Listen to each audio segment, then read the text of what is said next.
10,000 on a beat.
Great day to be a Tiger. JSU by 40 campaign.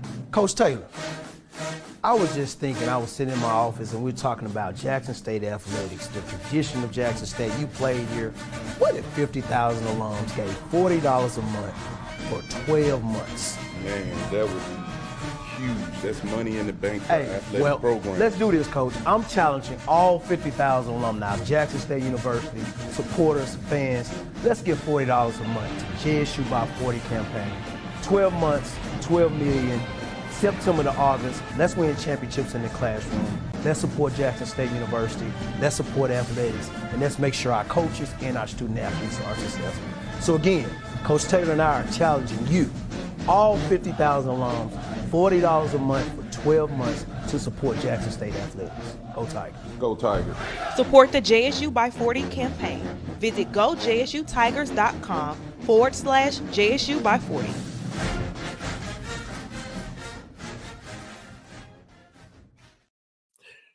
What's good, everybody? What's happening, man? Happy hump day. Welcome to another live JSU Sports Chat. I'm yours truly, Ken Clark. Y'all come on in, man. Hit the like button, hit the share button, hit the subscribe button. Do what you normally do when you do what you do, man. Happy Wednesday. Shout out to them baseball Tigers, man. We got that dub today over Texas Southern. And boy, we got hot in the seventh inning. Oh, my goodness. The bats got the percolating, man. And it was a long day at the office for the Texas Southern Tigers, man. Hey, come on up, Bo. You come on up, man. We got to talk about this real quick. We're gonna have a guest today, of course. For those of you, if you haven't tuned in, earlier, we're gonna have our linebackers coach, Coach Chris Orr is gonna be joining us tonight at 9:30. Looking forward to having him on. Looking forward to speaking with him, and it's gonna be a great show for you guys, man. So, but prior to that. It was a great day, man. It was a great day. But even before we get into that, we'll send a huge shout out to those baseball Tigers that made the all-conference team. Jordan McClatty, Christian Womble and Miles White, they all made the all-conference team. A little shocked that Joseph Eichelberger didn't make it, man. I was a little disappointed in that. He had a good game today, man, as well as Arjan Horte. He went yard today, man. So the lineup, pretty cool. I mean, we talked about this on Coach Johnson got a strategy, man. He got a strategy. Didn't expect Vander Vender to be the starting pitcher today against Texas Southern, but it was a smart move. And Mo, what's your thoughts on that, brother? Vander Vender starting. Man, I didn't like it at all, just to be honest with you. I didn't like it at all. I thought that we should have went with our ace. Yeah. I'm not even gonna lie. I was kind of questioning it. I thought it should have been Isaiah Williams, but it Yeah. worked out for us, Ken. I mean, it's a situation where, I mean, Coach Johnson, hey, he the coach for a reason.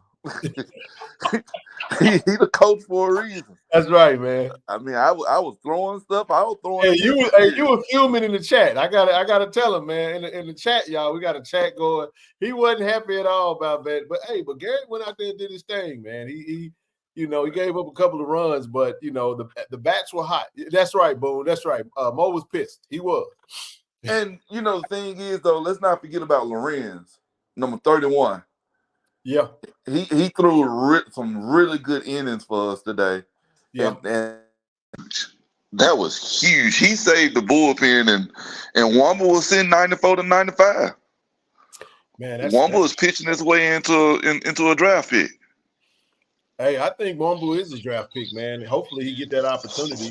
Hell of a day, man, at the office, man. Let's jump into it, though. We were ranked the 4th seed. Obviously, we was going against supposed number 1 seed versus Texas Southern. 17-4, man. We go into the 7th inning with a 6-4 lead, man, and then the bats just did their thing. Let's talk about it. Man, this is what happens when you get into a swag bullpen. I don't care nothing about them rankings. If you get up in a swag bullpen, you can do some damage. Same thing happened in another game. I believe it was it Bama State? No. PV got beat real bad by somebody. Man, when you get up into a swag bullpen, you can do some real damage. But the trick is actually getting to that bullpen. FAMU literally just pulled their ace in the 7th inning. Most swag teams are going to run with their best pitcher for as long as they can. And that was the thing that I think our fans need to know and understand. Even though I was throwing a hissy fit about Venter pitching today, look, we got our 2 best pitchers that wasn't touched today. Isaiah Williams and Gonzalez. And Gonzalez beat Bethune-Cookman 5-0 like 8 days ago. Hey, man, I think that was probably the strategy. I mean, knowing that the Bethune-Cookman game was first, Bethune-Cookman ran roughshod over Prairie View today. It wasn't even close. And, Coach Omar looking at that game, and then, Grambling beat Alabama State. Not sure what the score is with FAMU Southern right now, but it's 5-5 in the 8th inning. Okay, I hope both of them lose. But anyway, is there a way for both? No, anyway, let me stop. But nevertheless, when you look at it, okay, he say I go with Vanderventer because if you win that game, let's say you start with your ace and then you win this game, the next game that you play against Bethune-Cookman, you don't have your ace. And I think that might have been the strategy he was looking at. He's playing the matchup. Absolutely, 100%. He absolutely played the matchup. Said JE should have been all conference swag. Voting is a joke. That's right, man. I was very disappointed in that, man. It's criminal that he wasn't an all swag selection. And I have Joseph Eichelberger, who led the nation in hitting for quite a bit of a time frame in the season. FAMU up 65. Okay, but man, to not have him as a man, that was a tough one there, man. That was a tough one. That's one of the most embarrassing selections I've ever seen. And Miles White was an all swag selection as a DH when Eichelberger has been our DH the whole year. Absolutely. You even see it on the starting lineup. That's why I put that on there. C. Lee asked, explain the difference between an inconsistent strike zone versus cheating. Good question, though. So what happens is, number one, never trust a swag umpire. Never trust a swag umpire. The zone changes. A lot of times you can see later on, especially if you're watching a swag game, particularly around the 6th and the 7th inning, they say that they squeeze the zone. A lot of times early in the game, the umpires and the pitchers play a little bit of chess. You kind of want to figure out what the umpire is going to give you. And on the other end, as a pitcher, you actually want to try to develop your own strike zone. And your catcher is where the real issue is. A lot of SWAC catchers don't know how to frame. And that's what makes the strike zone inconsistent. When you have a good framing catcher, he can help that pitcher out a lot. And a lot of times, believe it or not, the trick is a lot of umpires are looking at the catcher's mitt, and they're not actually calling what they see across the plate. And that's an issue. Yeah, that's pretty bad when you get down to it. That's a great point, though. What's up, TD? What's up, gentlemen? I saw one where, I mean, man, he put it right. The pitcher I was a catcher, by the way. He did exactly what he's supposed to do. He showed, and he kind of held it. Yeah. Umpire when you see catchers holding that thing, they, you know, and a lot of times you see an umpire kind of wait till that catcher's mitt is still. He's looking at the mitt. Yep. He's not looking where it crossed at. And you got pitchers that throw with a whole lot of movement. That could be an issue. Yeah, it can be. It can be. They did well, man.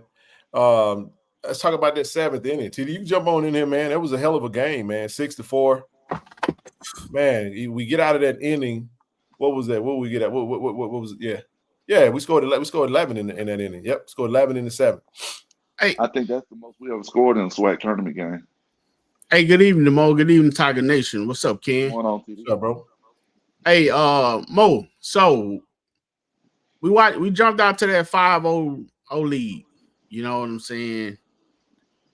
I must admit, I get a little anxiety when anytime my team jump out to that big a lead at the beginning. I prefer my team to catch hot toward the end. That's playoffs. Than to play behind. Huh?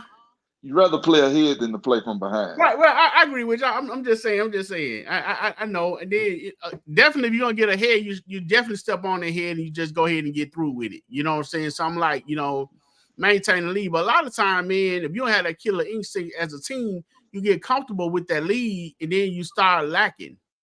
So this, watching the game, I'm like, man, let's add some more runs to this. I'm very pleased. With the performance, man. I hear that you weren't happy with the pitcher selection from the beginning. I was a little confused. Huh? I was a little confused. I didn't know why he did that one. Yeah, but I see now. Hey, that's why we pay him to coach. Right. So look, how did you feel about the pitcher going to first base 10 times and then coming back home and hitting folks? Man, are you referring to Garrett Vendeventer? Yes, sir. Well, the issue of Garrett is that he's been inconsistent throwing his off-speed pitches throughout the season.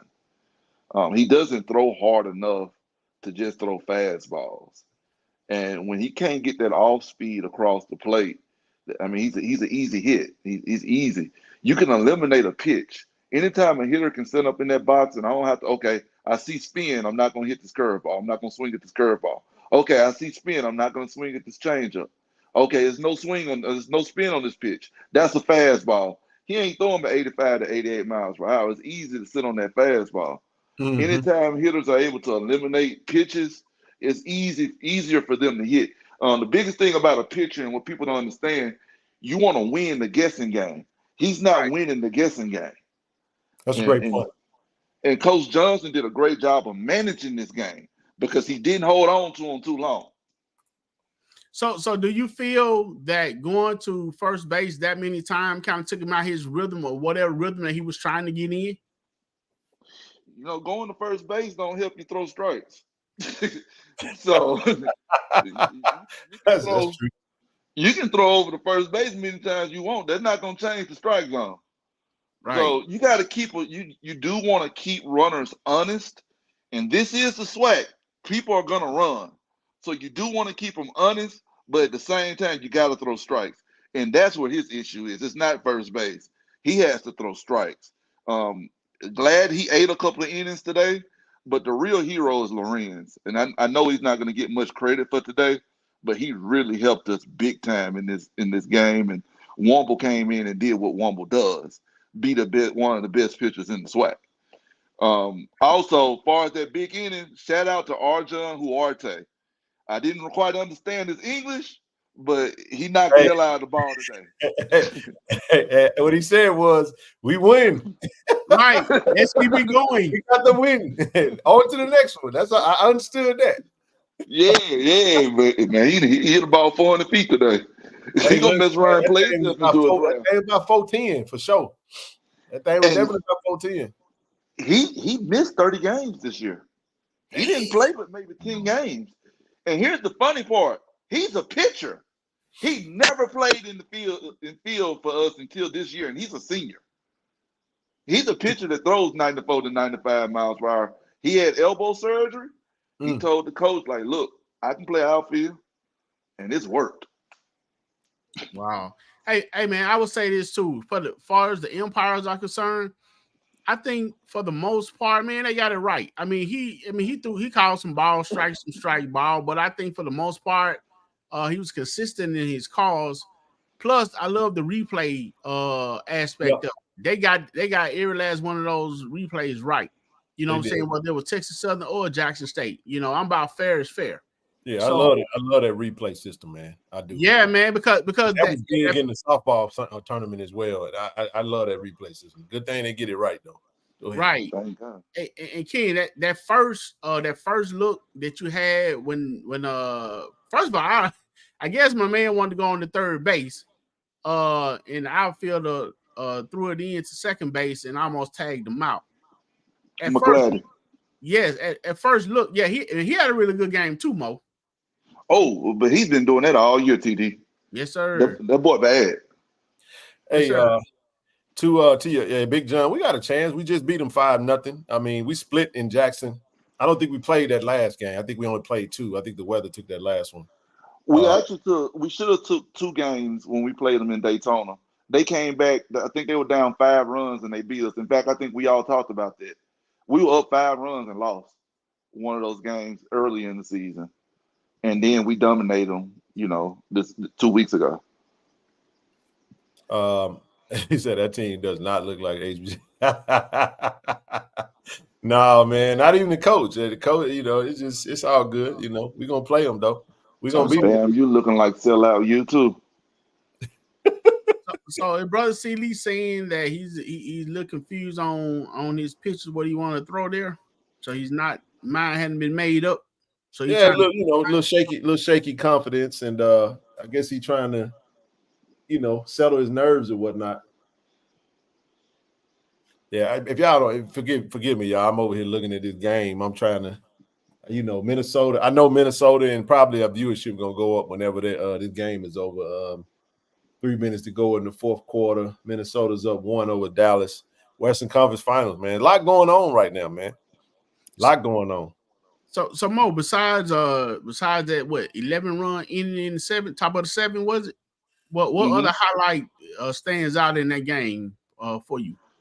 Man, we starting 2 true freshmen on the right side. At shortstop and third base, we starting 2 true freshmen, and they played their butts off. Yeah. Thoughts on the next game? Let's get into the. We took care of business. The objective is to win. What we got to do to beat Bethune-Cookman? It's gonna come down to Eric Gonzalez. Eric Gonzalez has to throw a gem.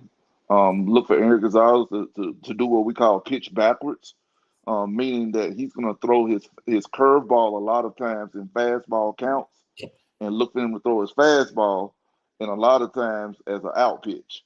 Look for him to, in other words, 2-1, look for him to throw curveballs. 3-1, look for him to throw curveballs. 1-2, look for him to go high and away with his fastball. Look for him to pitch backwards. Look for him to change speeds. Look for him to try to develop that or establish a strike zone early. And that's going to come down to Cabeza also communicating with the umpires saying, hey, we want this call right here. Cabeza holding it early in that first inning and establishing it and showing the umpire, like, hey, look, my pitcher going to throw a lot of curveballs, and he's going to put it right here. It's just up to you to call it. So he has to establish that curveball. Bethune-Cookman and FAMU are 2 schools where you can't rely on fastballs. You can't just go in there just throwing a bunch of fastballs. They'll eat it alive. So I believe Gonzalez is the best matchup we got for Bethune-Cookman, but he has to establish a strike zone with his curveball early in the game. If he doesn't, we won't have the chance that we think that we should. He did it the other week, 2 weeks ago, and he established that strike zone. He threw a whole bunch of curveballs, and we were able to dominate 5-0. I also look for us to probably pitch Steven Spurgeon in relief or Brandon Hassan just to have somebody to come from the left side. And I look for C.J. Lewis to close it out because C.J. Lewis is a sidearm guy, but he's throwing on the right side. So I look for the second pitcher. Whoever comes in relief, I look for them to actually come in from the left side because Gonzalez is a righty. So I think that's the biggest thing is keeping them off the board. I think we'll score enough runs. They're not pitching their ace. They're shaky behind their ace, just like everybody else in the SWAC. So this second pitcher that they got, this is the same guy that we scored 5 runs on 8 days ago. So I think we'll be all right. I think that those bats will carry over. Hey, Jeremiah asked a quick question. We got a few more minutes left before our guest comes on. Said, did you like Omar bunting early with runners on and no outs? Hell yeah. Bunt all day, every day. It's a SWAC. That third baseman, if that third baseman was good, he wouldn't be playing in the SWAC. Damn. Bunt all day. Bunt all day. Hey, bunt until they stop it. Yeah, man, that's the same question I asked when I went to a couple games, man. What y'all call this? Yeah. So this is what we got to know and understand as a fan base. We might have finished 4th, but we was in the East. If we were in the West, we would have been the number 1 team to come out the West. If you watch those Western teams play, they are nowhere near as good as Bama State, Bethune-Cookman, FAMU, and even us, especially on the defensive side of it. Grambling is a great hitting team, but they cannot defend. They can't defend to save their life. I'm watching Southern. Southern can't defend to save their life. So, I mean, Southern's catcher is horrible. Third baseman is horrible. Yeah, you bunt. And bunting puts pressure on the defense. That makes them make a play. You're not creating an out. What I don't like, TD, is for us to go up there and freely swing and make outs. At least with bunting, you're putting pressure on them. You make them make a play rather than striking out. You know? Yeah, I mean, and it's they laid down some good bunts. The one that he hit a little bit too hard, and the first baseman was able to come up to get him and tag him out, but he almost missed him. And then there was also one bunt that he laid down to that third base where he actually made the play, to the base. So bunting actually worked pretty good in this game. Yeah. And let me tell you this, TD. So Coach Johnson actually makes them do bunting games. Yeah. They will play a scrimmage where they bunt the whole time. Wow. Literally. And then another thing, TD, you want to just get on base. Jack State got the most stolen base of any team in the SWAC this season. We got about 4 kids that can flat out fly. Yeah, I know. They kept talking about that Tate young man. They say he really run fast. Robert Tate is extremely fast with them long strides. And Hibbler can go. Sometimes we give the other team outs and slow down rallies. That's what I don't like. That's a good point. It's fair. It's all strategy. Coach Omar is definitely a strategy. He's definitely a strategy coach, style coach. And it's the scouting report too. You have to know what that scouting report is on that third baseman. You got to know that catcher is slow getting out of that box. And you got to also understand our batters. All of these batters don't do well versus certain pitchers. Especially when we play Bethune-Cookman, somebody that we're familiar with. I mean, a lot of these pitchers from Bethune-Cookman have dominated us. Do you want this batter to go up there and make it out? Do you want to put pressure on the defense and make them make a play to get them out? Right. So, but heck of a showing, man. Man, we appreciate you, brother. As always. Hey, look, we're going to be back. Problem. Hey, for those that don't know, we got Bethune-Cookman tomorrow, 3 p.m. Eastern Standard Time. Of course, it's on the SWAC Network on YouTube, so you can watch it on your phone or watch it at home, however you choose to. If you're in the Atlanta area, they are playing at Georgia Tech. Get a chance to go check them out, man. So let's go get this dub versus Bethune-Cookman, man. Hey, we trying to win this thing, man. It looked good to me today. I'll let you close it out, Mo, and we're going to move on to our guests. Man, look forward to Gonzalez throwing the gym, and let's get up in this championship round. Go Tigers. Thank y'all for having me. Y'all be blessed. I appreciate you, Mo, your insight. Good night, sir. No problem. Bye-bye. Bye. Yes, indeed, man. That was awesome, man. We always got to get our baseball expert on, What's up, Zoe? What's up, big dog? What up, Zoe? Bruh. What's up, man? What's up, D? I love it. What up, TD? What up? Bruh, listen. Y'all know I be rushing. Man, look, I did a mobile order. Got off late, trying to rush over here. Dude, I'm at Whataburger 30 minutes. I like to lost my doggone mind, dog. So no, look. I just pulled up. I'm in the parking lot. I'm in my car. Whatever. I'm cussing up a storm. It's all right. You got your what you order, man? I won't put my business out there. Hey, I was say, bro, did you at least get the patty melt down? Come on, baby. I won't put my business You know, out there. hey, you know I love that patty melt, bro. Hey, what I like, so when I go to what is it, Farmer Chili Ranch. Let me get the Chili Ranch. Let me get the Chili Ranch. Get the Chili Ranch sauce. Oh my goodness, man. But listen, y'all, look, man, we appreciate y'all, man. We got a special guest tonight, man. We got our linebackers coach, Coach Chris Orr, with Jack State football, just came over to us, man. I know everybody was excited about this one because hell, our linebackers wasn't too hot, all that. Hey, no disrespect, but we just wasn't very good as linebacker last year. So we ain't gonna sugarcoat it. We don't sugarcoat it on here, man. We're gonna go ahead and bring Coach on up and get him on the show. Coach. Hey, how y'all doing? How y'all doing? Hey, what's going on, man? How you doing, man? How you doing? Let me put you on the screen. There you go. I'm doing well, man. I'm doing well. Can't complain at all. Hey, man, happy to have you, man. Glad to have you on the first of all, welcome to Jackson State, man. You know, we happy to have you in the fold, man. You come from you from DeSoto High School, and we got a lot of love for DeSoto High School, man. So I know, man.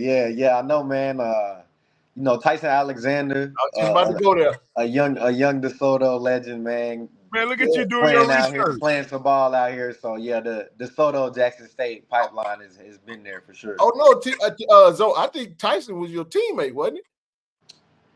Ah, man, I ain't gonna lie to you. I can't remember. I was for sure teammates with his brother. His older brother, Batman, Justin Alexander. So Justin probably not. I remember we had a young man that passed away that committed to us from Leroy, I think was his name.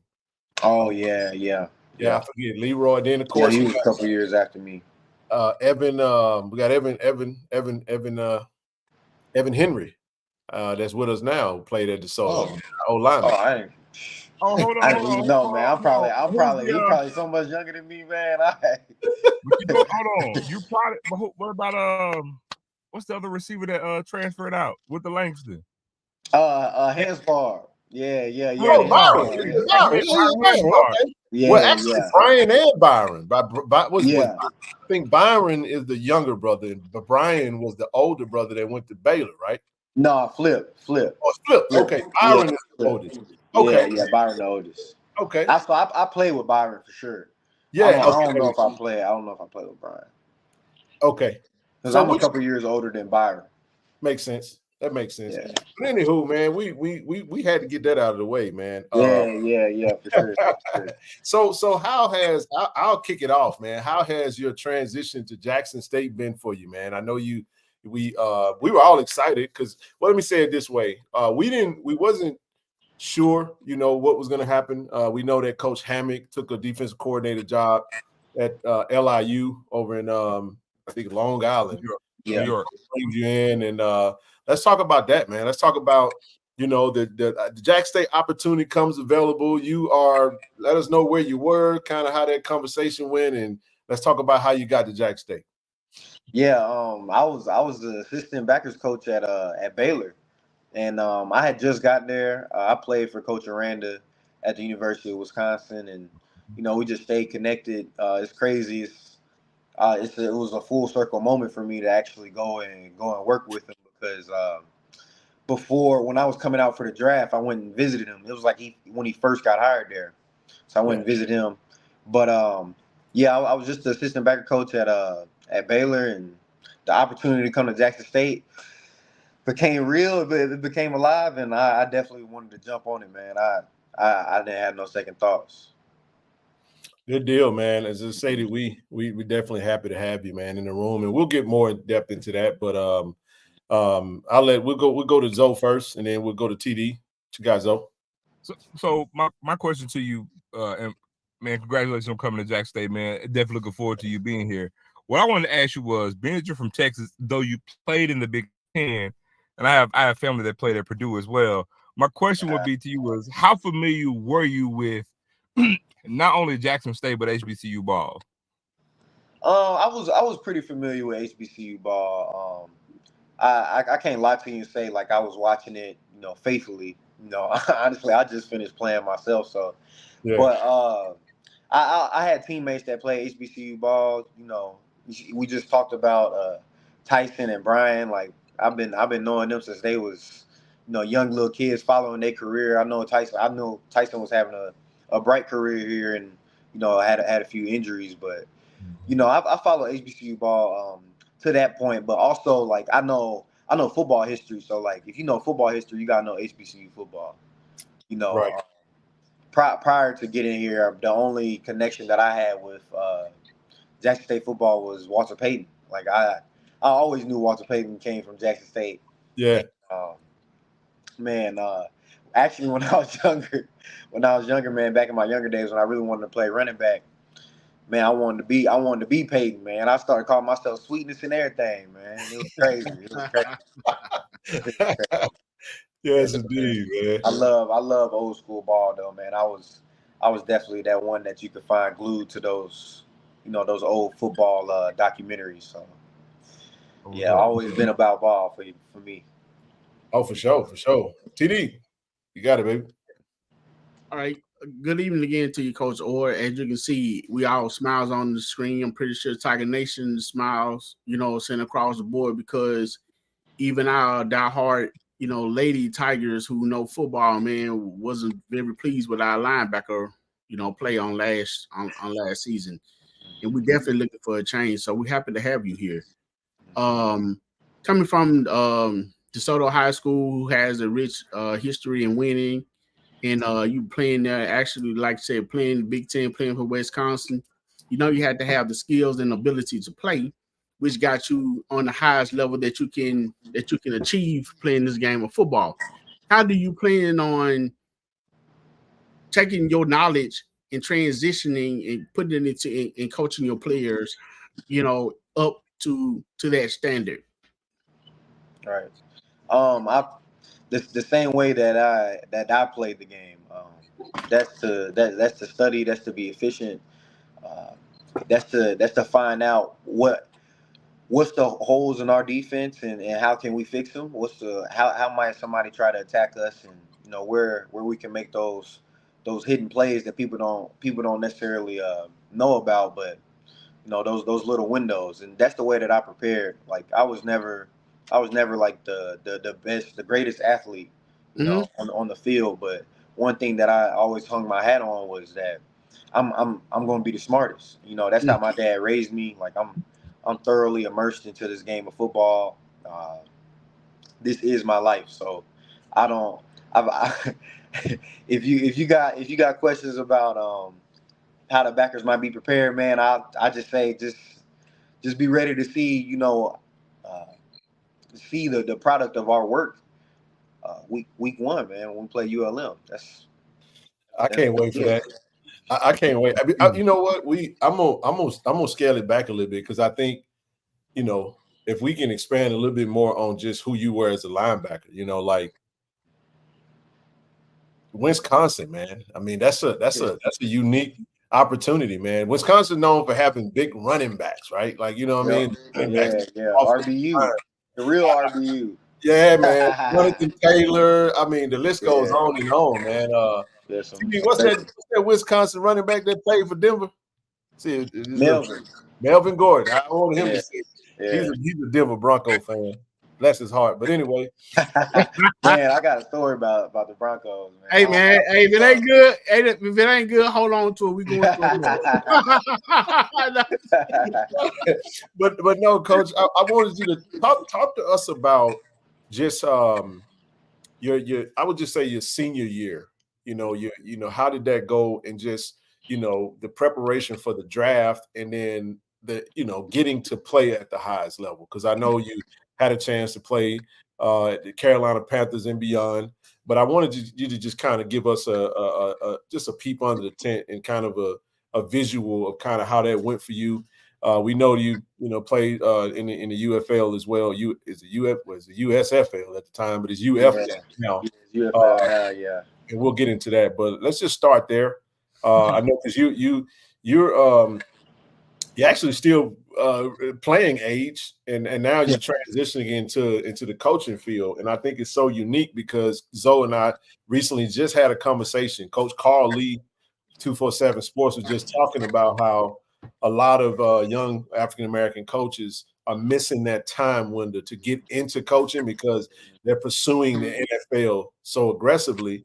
And then by the time you get done playing, most have families. They're not really ready to go like a GA route. You kind of already done that. So let's talk about your career and then kind of when you decided, coaching was going to be the avenue for you. Right. Yeah, man. Well, first let me say this. I always knew coaching was going to be next after playing. It was always just about, when's going to be that right time to stop playing. I always wanted to walk away from the game, on my own terms anyway. And I'm blessed to say that I was able to do that. But going back to that to 2019, and I guess this will help people understand the way that I prepare and the way that my mind works in the approach to football is, man, I have been in that same defense for 4.5 years. So I understood that defense like the back of my hand. I had a vivid understanding of like, wow, like the deeper you can understand yourself, essentially, the more you can understand where your weaknesses are, the more you can understand where you can slip some blocks, shoot some gaps, whatever you need to do to create some negative plays. And that preparation is what propelled me to have the year that I had in my senior year. And that's the product that I'm going to be coaching these guys too. That's the standard I'm gonna hold them to. So yeah, man, I played my senior year. I ended up setting the record for middle linebacker in sacks there. Wow. With 11.5. And yeah, we played in the Big Ten championship. We lost, and then we lost the Rose Bowl too, man. It actually ended very sad. I'm sorry. And then something I think people don't understand is like when you're done playing, you go straight into training, for the NFL. Like that year from your senior year or whatever your last year is, even if you leave as a junior or something. Right. That last season and your rookie season put together is a very long year. That's a very long year. So yeah, I go straight into training, and the draft comes, and Panthers call me. The Panthers actually called me on like day 2 of the draft and say like, we really like you, man. We're not drafting a linebacker, and if you go on drafting, we would love to have you. So I'm like, oh, okay, bet. I'm still, thinking I might get drafted late. So let's just see. And then once that didn't happen, I was like, yeah, it's a wrap. Like we're definitely going to Carolina. Yeah. Get to Carolina, and we in training camp. It was COVID, so we had no preseason games. Wow. None of that. We didn't even have OTAs. We just came. We kind of had like an extended training camp. It was like an extended training camp. We had to meet on Zoom for our like OTAs and stuff. Man, it was crazy. Like they sent you your iPad and you had to meet on Zoom. Yeah, it was a crazy time, but wow. Yeah, so I'm with the Panthers. They cut me and signed me back to the P squad. I'm on the P squad for first 4 weeks, or like first 2 weeks actually of the season. I think week 3. One of our backers like knocked knees with a tight end at practice, and they're like, "Hey, like you're gonna have to play. Like you gotta play this weekend." And the thing about the NFL is like, if you're dressed out in pads, like you're playing. You're playing today. Like Wow. there is no like, I mean, granted, like it might be different. Like if you the backup quarterback and he stay healthy the whole time, whatever. Like that's a little different. But for everybody that puts like a uniform on, like you're playing today. Mm-hmm. And so yeah, that's when I got my first little burn, man, and had a good time playing. I get released in phase 2, or like right at the beginning of phase 2 of the OTAs the following year, and then man, I move back home. I go back home and train. I'm training. And my coach, Coach Chris from Wisconsin, calls me. He's like, "Hey man, like I know you still want to play, and I know you're still training, but I know you miss being around ball, and I think I got a position here that suits you."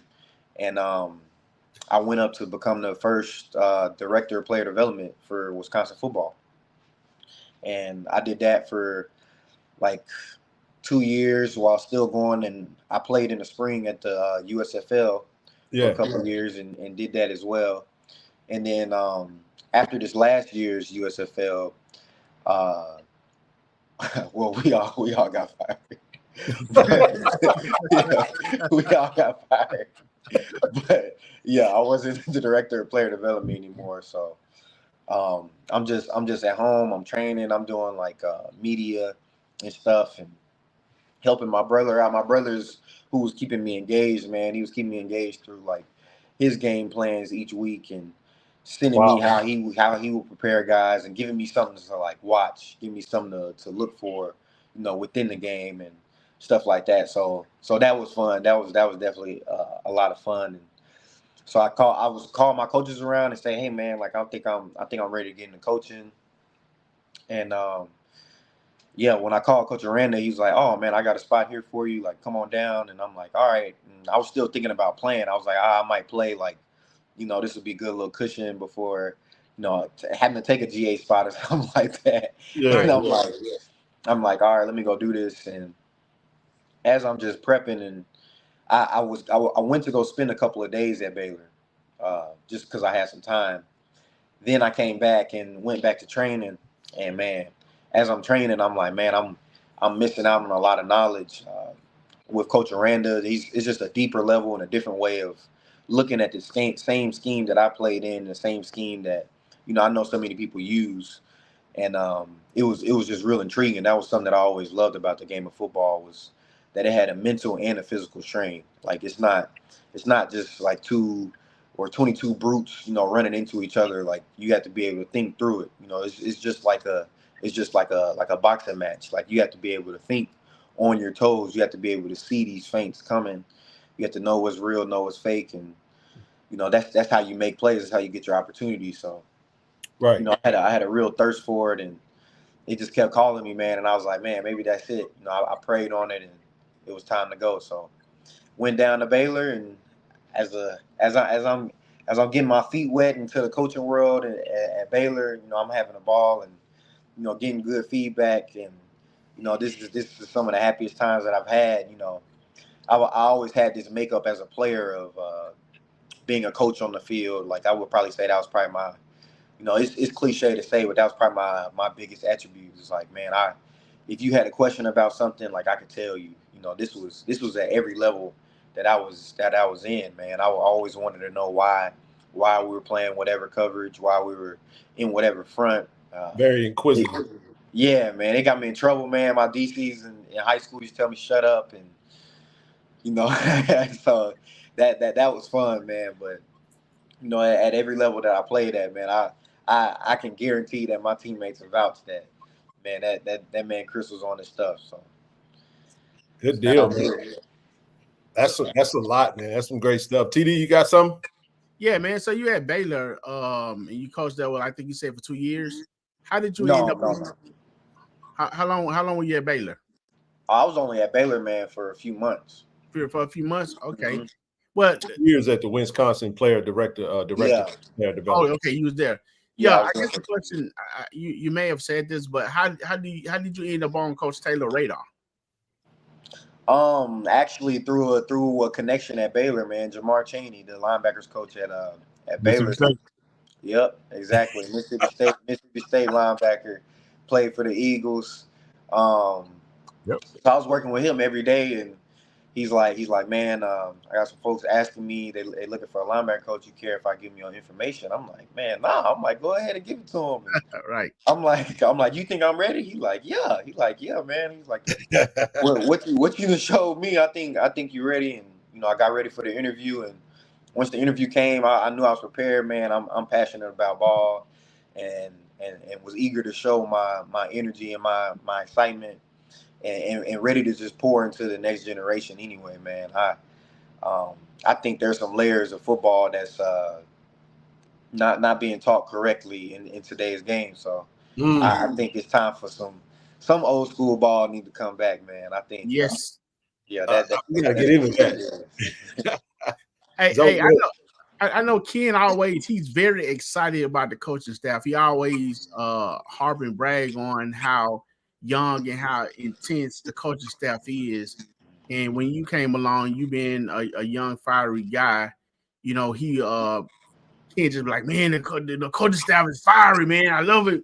You know, so he loved that fire, man. With Coach Jones also being there, man, what you guys coinciding in the linebacker room, what avenue are you guys looking to take far as far as the linebacker? And also and I make it a double question. How do you feel about your linebacker room right now? Man, let me start with that, man. I feel great about the guys that we have in the room. Um, I think we have some all conference guys in the room. I think we have some all American guys in the room, and you Mm. know, it's on us working together to bring that out of them, man. That's at the end of the day, it's on them to bring their work ethic. It's on me to pour some knowledge into them and collect feedback as well. Like this is a collaboration, man. When that's the thing about football. It's a collaboration.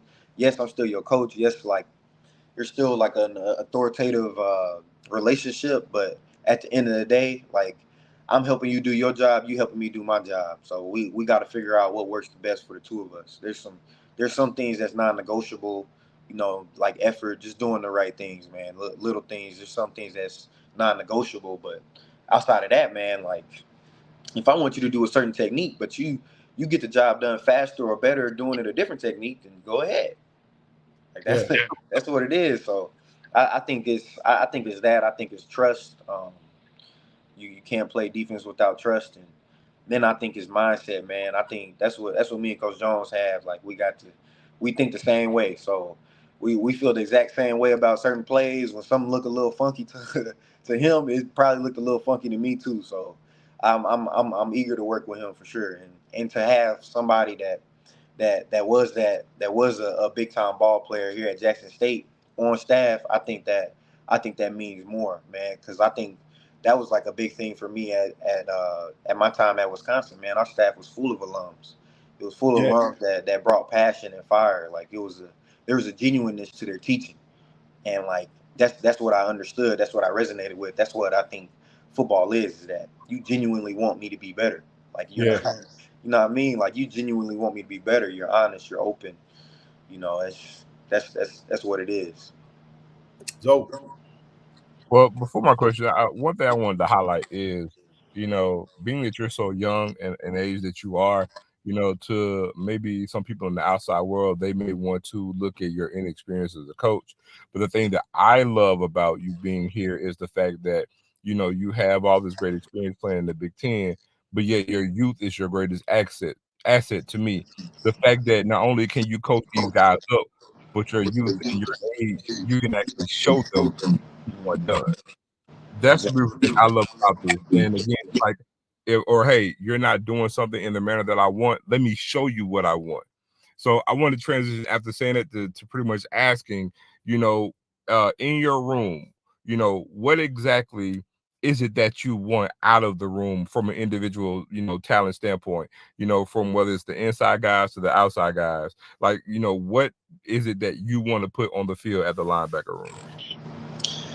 Man, I think the thing that we want to put on the field is that these dudes play with their hair on fire, man. These dudes play with a passion for the game. Like you can see it. You can see it. You can see it by the way that they run to the ball. You can see it by their effort. You can see it by the energy they bring, man. You can see it by how they're the first ones to get to their teammates to celebrate. You can see by they're the first ones to get to their teammates to pick them up. They're somebody that you cannot calm down, man. They're communicating. They're loud. That's first. Second of all, they're the most physical person on that field, man. Like they're a tree stump. They're a punisher. They're something. They're a hammer. They're something. That's a game of football. That's a game within the game, man. Like at the end of the day, you got to find out how long somebody wants to get hit, and let's see who turns it down first, man. Let's see who gives it up first, and then That's about it, man. If you in my linebacker room, man, if you can line up, you understand your job to the fullest. You understand those around you job to the fullest. So, because part of being a linebacker is making the D line right. You know, sometimes they might get reached. That might happen, man. They might get moved off the ball, whatever. That might happen.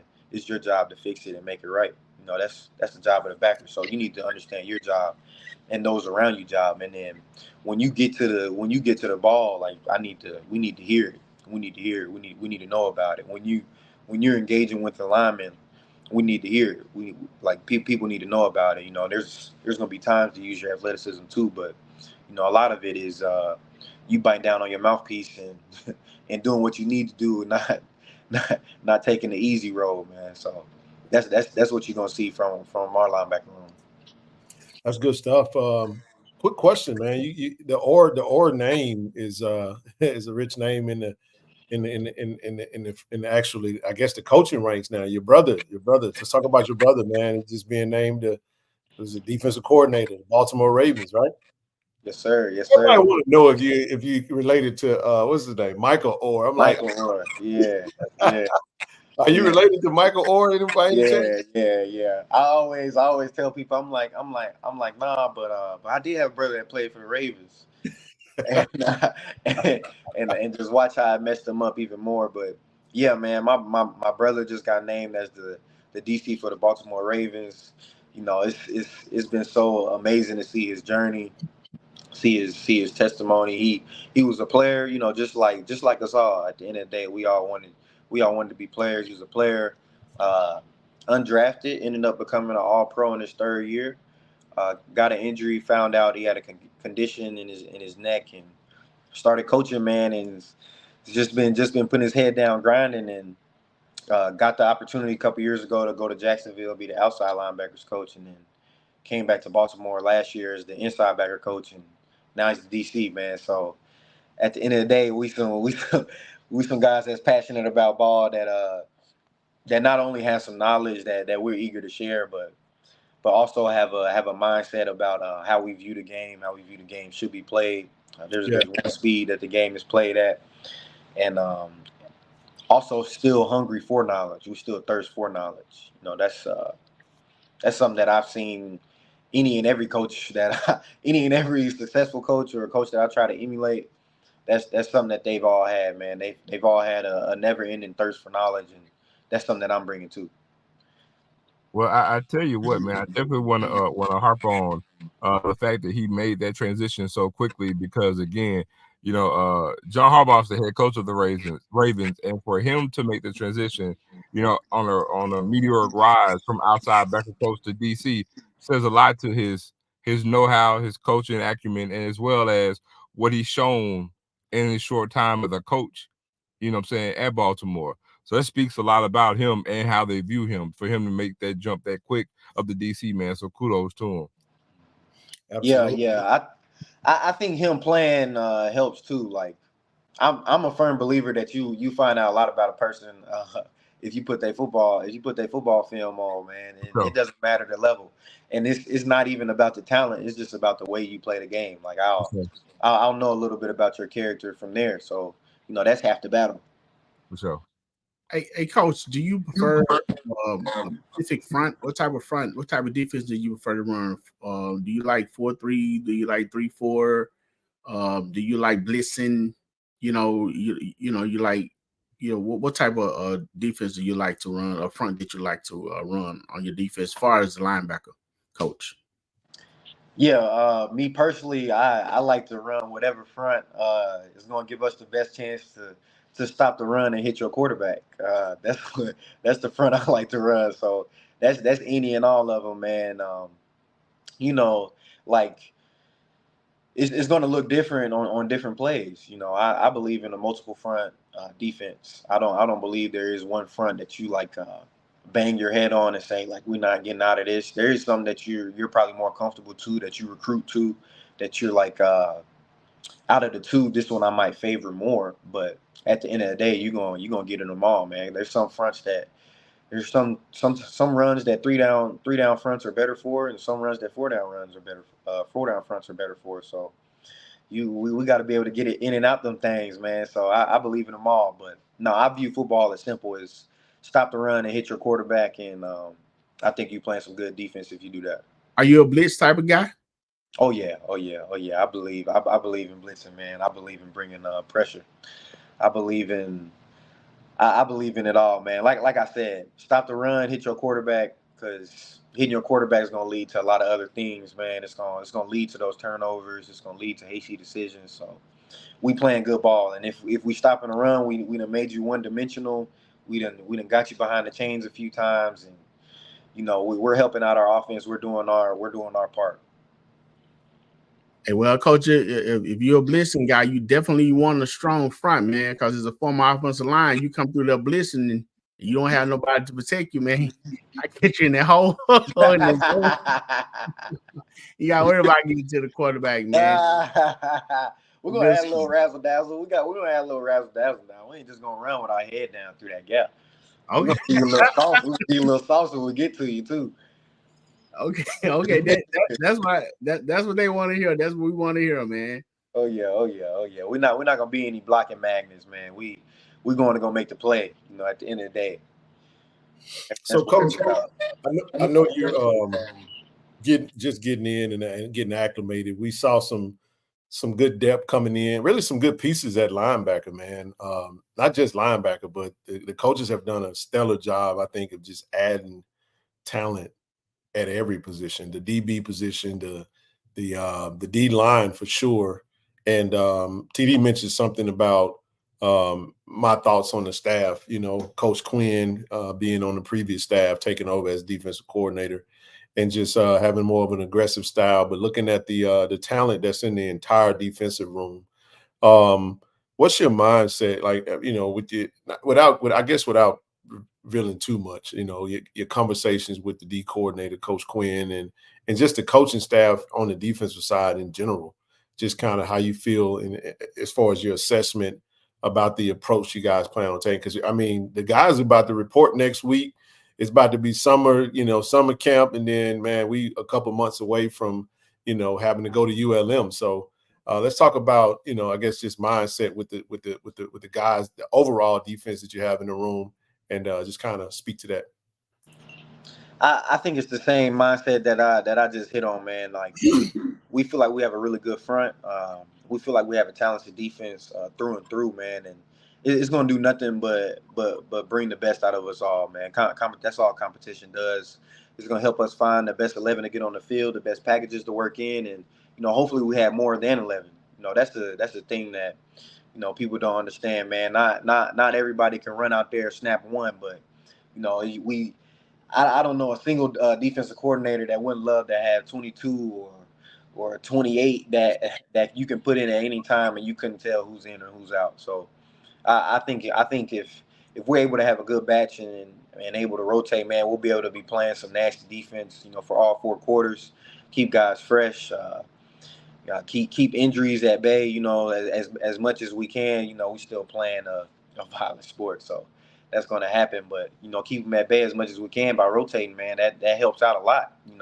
That's what I believe in. So, and that's the situation that we want to be in. But no, we all see the game the same, man. Stop the run and hit your quarterback, and we're gonna be doing great things on defense. So we're all excited. We're all just dumping our knowledge into a big bucket and trying to get the right mixture out. And it's been a blast to work with these guys, man. They're all insightful. Everybody has a passion for the game, and everybody has a different perspective, which is the best thing that you can get, in football and in these type of settings. Good stuff. So I was going to ask. So since you've been here in Jackson, has there been anybody that's kind of stood out to you so far that you guys got to see at practice or in the spring? A little bit, man. Just a couple of the guys that were here in the spring, just from me watching tape. Ashton Taylor and Reed. Those dudes are flying around and flying to the football this spring, man. You could just see their growth from practice 1 to the spring game. Just with reps. So.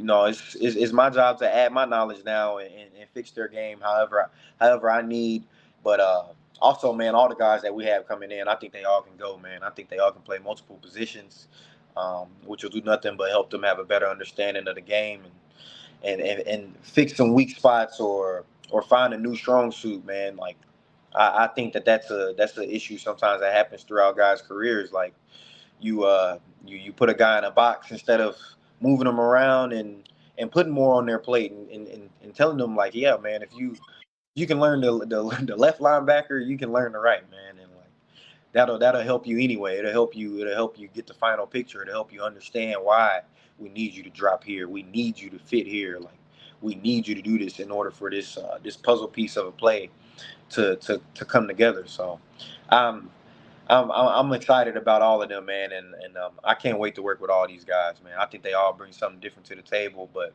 they all play with the bite mentality and not a bark. So I love it. Coach, if you a Mavs fan, Mavs just won game 1. I'm not a Mavs fan, man, but I'm always root for Dallas now. I still root for Dallas, except I don't know, except the Cowboys. I'm not a Cowboys fan. I'm not a Cowboys hater. Like I'm not the team. Like it's the fans. The fans kind of kill me. But that's just how I was brought up too, man. My pops played for Washington, the Commanders, so way back in the day. But yeah, man, that's just kind of how. Who's your team? I didn't have a team, man. Okay. You didn't have a team at all. I didn't have a team. I was a player guy. Me too. And so I would root for my players, and depending on who they were playing against, like that would determine what team I wanted to be on. I had a unique perspective growing up, man. Like I'm meeting so many of my dad's teammates. And is your dad Terry Orr? Yeah, Terry Orr. Yeah. Yep. Terry Orr. Ask the question. They asked Terry Orr. Yeah, that's his pops. Yeah, Terry Orr. That's my pops. Yeah, man. So that's good stuff. Did you have a linebacker that you patterned your game after, man, when you played the game? I mean, who was your guy? Who was your guy that you followed? Man, I had a mix, man, but probably like Mike Singletary. Once it sounds crazy because of how young I am, but like once my dad, like the best thing that my dad did for us was just telling us that, man, like the best players are the smartest, and it was always true. Like each level you got to, they're either smart or they're gifted athlete, and like I want people to understand that that's a smaller percentage than people think. Like it's not the entire NFL is a gifted athlete. Like there's a baseline of athleticism for sure, but like those elite level guys, the guys the guys who names those guys are in that elite conversation. But once he drilled in me that it was about how smart you are, man, I just tried to engulf myself into football. Mike Singletary was a guy that was, made watching film, a little more popular back in the day. And I'm like, man, I guess that's what it is. Let me figure out the puzzle piece. And I also was I was just blessed with some good coaching, man. But I had a blend of guys. Mike Singletary, my brother, obviously, Patrick Willis. Yeah. I liked Ray, but like I didn't really model my game after Ray Lewis. Luke Kuechly, man, I loved Luke Kuechly. Tackling machine. Chris Borland. Yep. I don't know if y'all know the name Chris Borland, man. Yeah, he retired. Look him up. He was a dog. He was a dog. 49ers, wasn't he? Yep, 49ers and Wisconsin. He was like a little pit. Yeah, he like a little pit, man. He like a little pit. Hey, Chris was smart. Chris took that approach of. He was like, "Look, man, I want to retire and be able to use my brain." Yeah. He was unusual to retire so early. He left the 90s, and hey, man, he was like, "Look, I got life after football, man." So it was definitely respected his mindset for that. Yeah, man. Chris is a great guy, man. I love Chris, man. He's a good guy. But he's a thinker, man. He got a different perspective as well. Like, some dudes like. That's what I'm saying. Like, not everybody was that. You would have thought it by how he played, but not everybody was that like brute. Like, he's not a brute. He's not he's not just trying to go and hit somebody for however many years. But boy, was he a dog, boy. I love the way he played the game. let me ask you this, man. Far as your linebacker scheme, how much is covering is going to be a part of that, and how important is a cover linebacker to you? I mean, I think it's important that you do both. Like I think they both hold equal weight, and I think that linebackers actually make up for. You can do a little more in the pass game, rather that is man coverage or zone coverage. Is just that it's just a matter of getting your landmarks right and increasing your football IQ, man, to understand that okay, we're in cover whatever and this route concept as I'm taking a peek out to them, the way the routes are being formed, this route concept attacks here, to where's the weak spot here, where are they really trying to hit? Because usually it's always a play on the backers. It's always a play on the backers or the safety, and usually with the corner it's a little more like just skill or technique. But everybody else, man, it's them trying to mess with your eyes, man, and get you to take one too many steps and open up a window behind you or open up a window to the side of you that you just vacated. So I think the knowledge is more than just understanding the run game and where you need to fit as well, but also the coverage. And in today's game at linebacker, you got to be able to run and move your hips. So you got to be able to do it all, man. And there is no like first and second down linebacker, man. Like that's not the game anymore. We are you on the field the whole time, man. That's what you signed up for, and that's what it is. You knew what you was getting into, and that comes with it. Like that comes with it, and it's an honor. It's a shield that not many could carry. So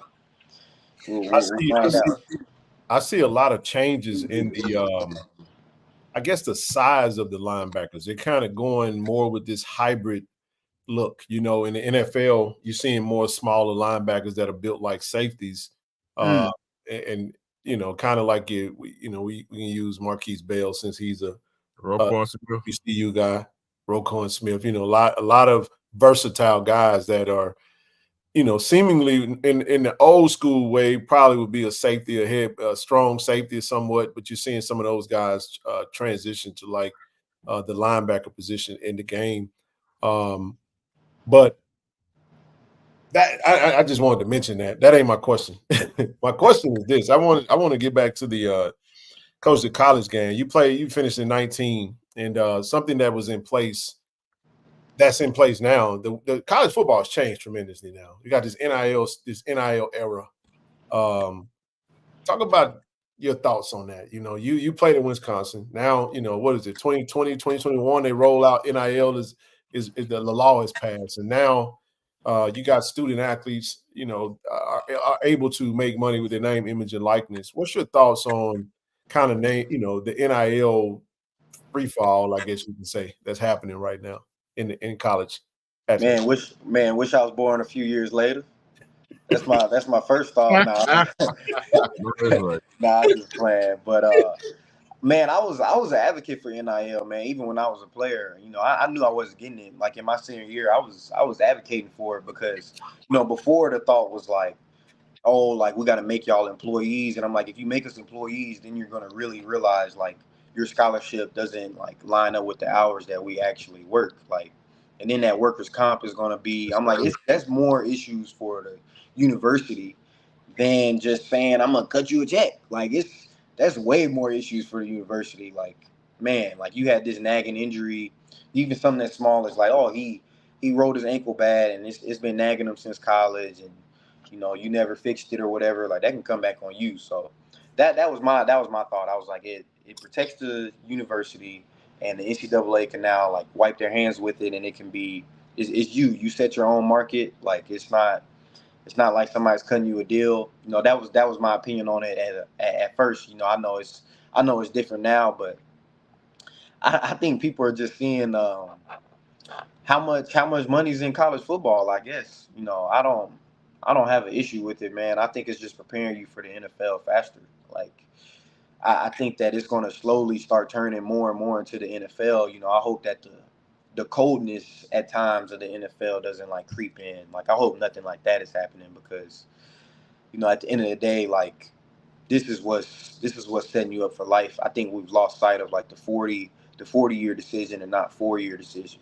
I think we lost a little sight of that with what's going on now, because like I could tell you firsthand, like, man, if I didn't stay throughout my time at Wisconsin, and like my journey wasn't all just like straight uphill, you know what I mean? So everybody has to, there is going to be some type of adversity in your life, but had I not gutted that out, man, like when I was on the outside looking in of the NFL, like I don't know, I wouldn't have had a job. Like I would not have had a job. So like it's little stuff like that, man. Like, and that's relationship based. So I just hope that that's not being lost. And it hasn't been my experience that it's being lost. It's just that you got to make sure that, like, man, you have a good culture that's welcoming, that's going to keep these guys engaged, and that we're like, hey, yeah, man, this is a brotherhood. This is a little family, man, and that we are going to stay attached. But that's the thing. Like I truly look at football. It used to be like in the NFL, it was like that, man. Like, this is a brotherhood. This isn't a family. Like, because with your family, you'll make every excuse and wait for them to get right. But in a brotherhood, if you're not upholding your end of the bargain, then you dead weight. So that's the mindset in the NFL, and I just hope that that's not coming to college ball. Hey, also speaking of NFL and coming to college ball, I'm not sure if they made the transition or applied the rule to college yet.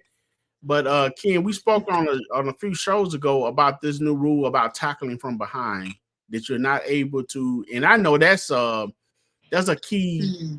That's a key tackling, move for a linebacker. If you're running down a running back and you catch him from the waist. Hey, what is that called again, Ken? I think it's hip drop, something to that. Yeah, hip drop. Yeah, they're calling it the hip drop. I'm telling you, like, that's not real. It's not real. Nobody teaches you, like, oh, grab him by the waist, try to fall back on his legs. Like, I don't think people understand like how athletic these dudes are. Like, I don't think you understand how much athleticism is in this. Like, that 4-4, 4-2 stuff that you see is real. Like, all of that is real. That's real. Like, they're running with all of that at 200 plus pounds or 25 pounds of gear on. Like, and we're running the same, and we're trying to get them down. And you can't police that quick of a time frame too much, man. You really can't police that too much. Like, you literally, man. Sometimes you make a tackle, you blink, and it's over. Like, you blink and you done ended up on the ground. Like, you feel everything, but if you blink at all, like, it's over with. So, like, first of all, you shouldn't blink. Don't blink out there. But still, if you do, like, the play is over with. So I just think that with that, I'm just like, man, like, I don't know. My mindset as a player was like, I know what I signed up for, man. Like, I'm not running from this. Like, this is voluntary. Like, this is what I wanted to do. You know what I mean? Like, so you can make all the rules that you want, but at the end of the day, like, man, it's gonna be a violent sport. People are gonna get injured. Like, it is what it is, and we definitely have an understanding of that. You made the decision to go play college football. You had that understanding for sure. Absolutely. So Coach, I got one other thing. I didn't want to double up in front of you. You was talking about the adversity you felt you kind of went through at Wisconsin. I think you were probably of that last final class where the transfer portal and it comes about now. It used to be, I think you were still playing under the old rules where if you had if you decided to transfer, you was gonna have to sit out a year and all that good stuff. But now, not only do they create the transfer portal and they say, okay, you get to transfer one time, you transfer a second time, you got to sit out unless a coach or somebody get fired. Now they just come back and say, you know what? As long as you're academically eligible, you can transfer every single year. And my opinion is, I think a lot of the players kind of run from the adversity sometimes. I understand with NIL, there's some opportunities, there's some poaching, possibly a potential to go make some more money. But let me get your thoughts on that. Having been somebody that played in college, high Division I, Big Ten football at a monumental program like Wisconsin, you had to wait your turn, go through your adversity. Get your thoughts on the transfer portal and maybe how that is changing the mindset of the modern day college student athlete. Right. Yeah. Back in my day, you had to graduate if you wanted to transfer right now. So it was incentivized and you had to sit anyway. But yeah, I mean, I don't have an issue with the transfer portal. I actually enjoy it a little bit. I just think it's just another avenue for football, man. It's just another window of how you can get your team better and how guys can have another opportunity to play the game. But one thing that I will say is, like, I would just caution guys, just period, is just like, man, it's a decision. Like, I just would hope nobody makes that decision like hastily. Like, really think about it, man, because, like, I don't know. I just always thought of it like, man, like, you have what you have here, and, like, you understand that there is something called trust. Like, if you building trust with your coach, building trust throughout your community, like, that is real, and stuff like that. But hey, man, like, if you feel like you got a better opportunity to go somewhere, or you got the opportunity where you can make crazy money, and you feel like it's time for you to go, like, I'm gonna wish you well. But at the end of the day, that's not my makeup still, man. I believe that you want to go somewhere, you go there and you stick it out. But I understand that clock too. But I just hope nobody's making a hasty decision with it, because there are some people who went in and never got out, and then there's some people who went in and it changed their life, man. Like, Yeah. I watched that happen to, like, Kenneth Walker. Like, he went from Wake Forest, and not the Kenneth Walker that you know now, to going to Michigan State, and he up for the Heisman. And so I think every situation is different. So you can never just label it as one thing based on all these unique situations, because everybody's situation is going to be unique. Like, there aren't any clones out there. So every person is going to be treated different. Like, to think that's not going to be the same in football, like, is a little ridiculous. Just like if you were the valedictorian of your high school class, like, they're looking at your application a little different. Just like if you a highly touted recruit, like, they looking at you a little different. So everybody's situation is different. 100%. You guys got anything else? I pretty much get everything on the head. Man, that was good stuff, man. Coach, I got one for you. One thing before we go, because we always like to get into the personality, man. Okay. Tell us something, man, that we don't know about Chris Orr, that football related, just a fun fact, man. Something that that will help ingratiate yourself with the Jackson State community, because we love our Tigers, man. They're gonna love you. Now they know who you are. They're gonna see you. Oh, that's Coach, man. Coach Orr. Yeah. Holler at you like they know you. You're cousin now, so it's all good. But something that you can share with the fans, and then one parting word, kind of what your expectations are for this season, and we'll let you get on back to your evening. Man, fun fact about me. I'm trying to think. I'm pretty boring, man. Like, it's just been football. But I got sound like K-Dot. I live a boring life because I like peace. Yeah, man, for real. But I used to play with a Snickers in my sock, because when I was younger, we're watching, like, one of the documentaries on one of my dad's Super Bowl teams, and Darryl Green was saying that he played with a Tootsie Roll in his sock, and it made him run faster. But I, like, don't like Tootsie Rolls, so I love Snickers. So I was like, I'm playing with Snickers in my sock. This gonna help me run fast. No, the peanuts in the Snickers didn't make your feet feel irritated or nothing? Nah, man. I would tape it. I would tape it to my ankle tape. I tape it to, like, a tape. Yeah. Nobody ever said, man, like, he got a big cyst on his ankle. Yeah, that's probably what it looks like. Hey, Coach, I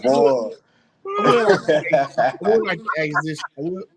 I would like to ask this. Hey, Ken, that running back you talking about from Denver that played at Wisconsin, I think you were thinking about Ron Dane. Oh, not Ron Dane. I'm talking about Melvin Gordon. No, Ron Dane. Did Ron Dane win the Heisman? Yeah, Ron Dane was the Heisman. So, true story. Ron Dane came out in '97 because I actually saw Wisconsin play Purdue, not at Camp Randall, at Purdue. I had a cousin to play receiver at Purdue after Drew Brees left.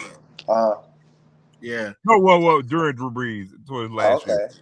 Oh, then he was part of some historic years. Drew Brees went crazy them last couple years. Yeah. Hey, so Coach, the last thing I would ask you, how have your transition been thus far coming to Jackson? And what would you tell the fans what you're looking forward to this coming up season? I know we really can't get into everything that, get a true measure on the team without, until, the fall camp and stuff really come on. But how have you been received? What has been your experience since you've been in Jackson?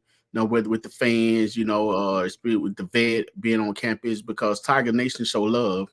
And what is your what the fan has to look forward to from your linebacker core and your defense? Yeah, it's been great, man. I've been treated well. That's one thing that I can say is, man, that Jackson loved us some Jackson State football, man, and I just want to make sure that we repay the favor. I think that they're gonna see a tenacious, physical, a high energetic linebacker group. That's what you're gonna see on the field.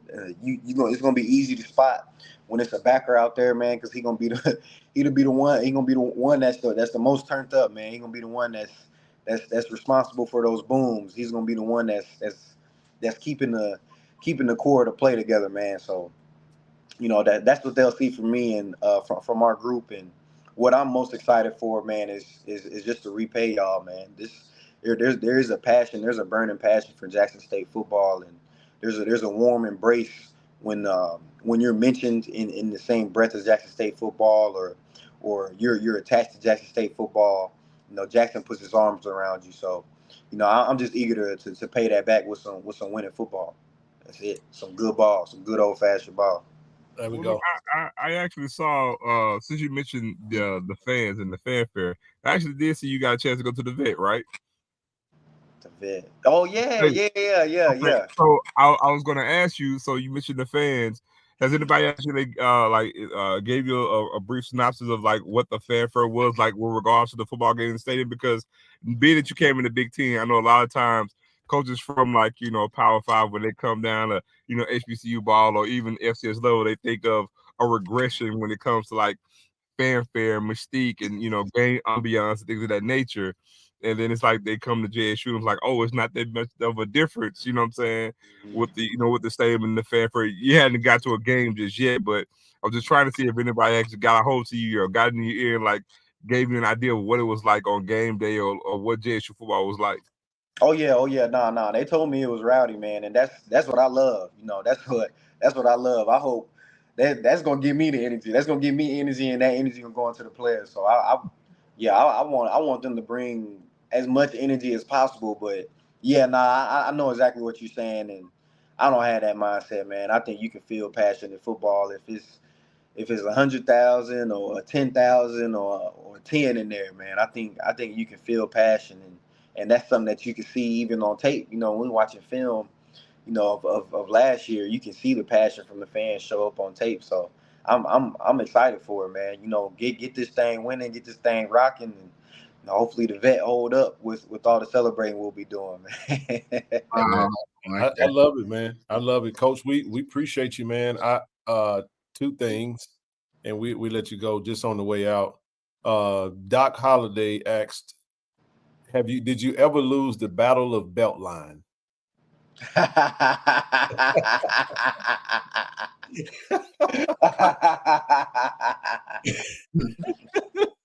Yeah, I lost the Battle of Beltline.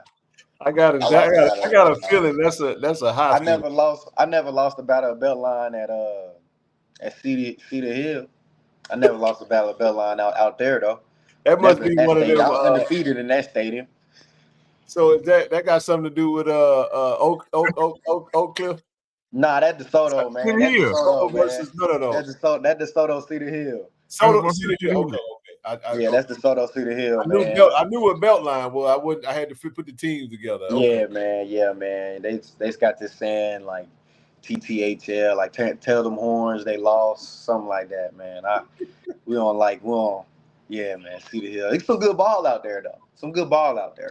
Hey, we love Cedar it. Hill need to get back right, by the way, man. I want to see Cedar Hill in this conversation with DeSoto and Duncanville.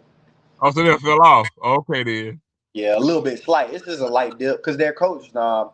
This is some kudos, Coach McGuire, man. But their coach is the head coach at the coach that was there like my entire life. You know, since I was young through me playing in high school, and like a couple years after me, is now the head coach at Texas Tech. So like when he left, they kind of took a dip. Yeah, they took like a dip when he left. He actually went to Baylor for a couple years, and now he's at Texas Tech.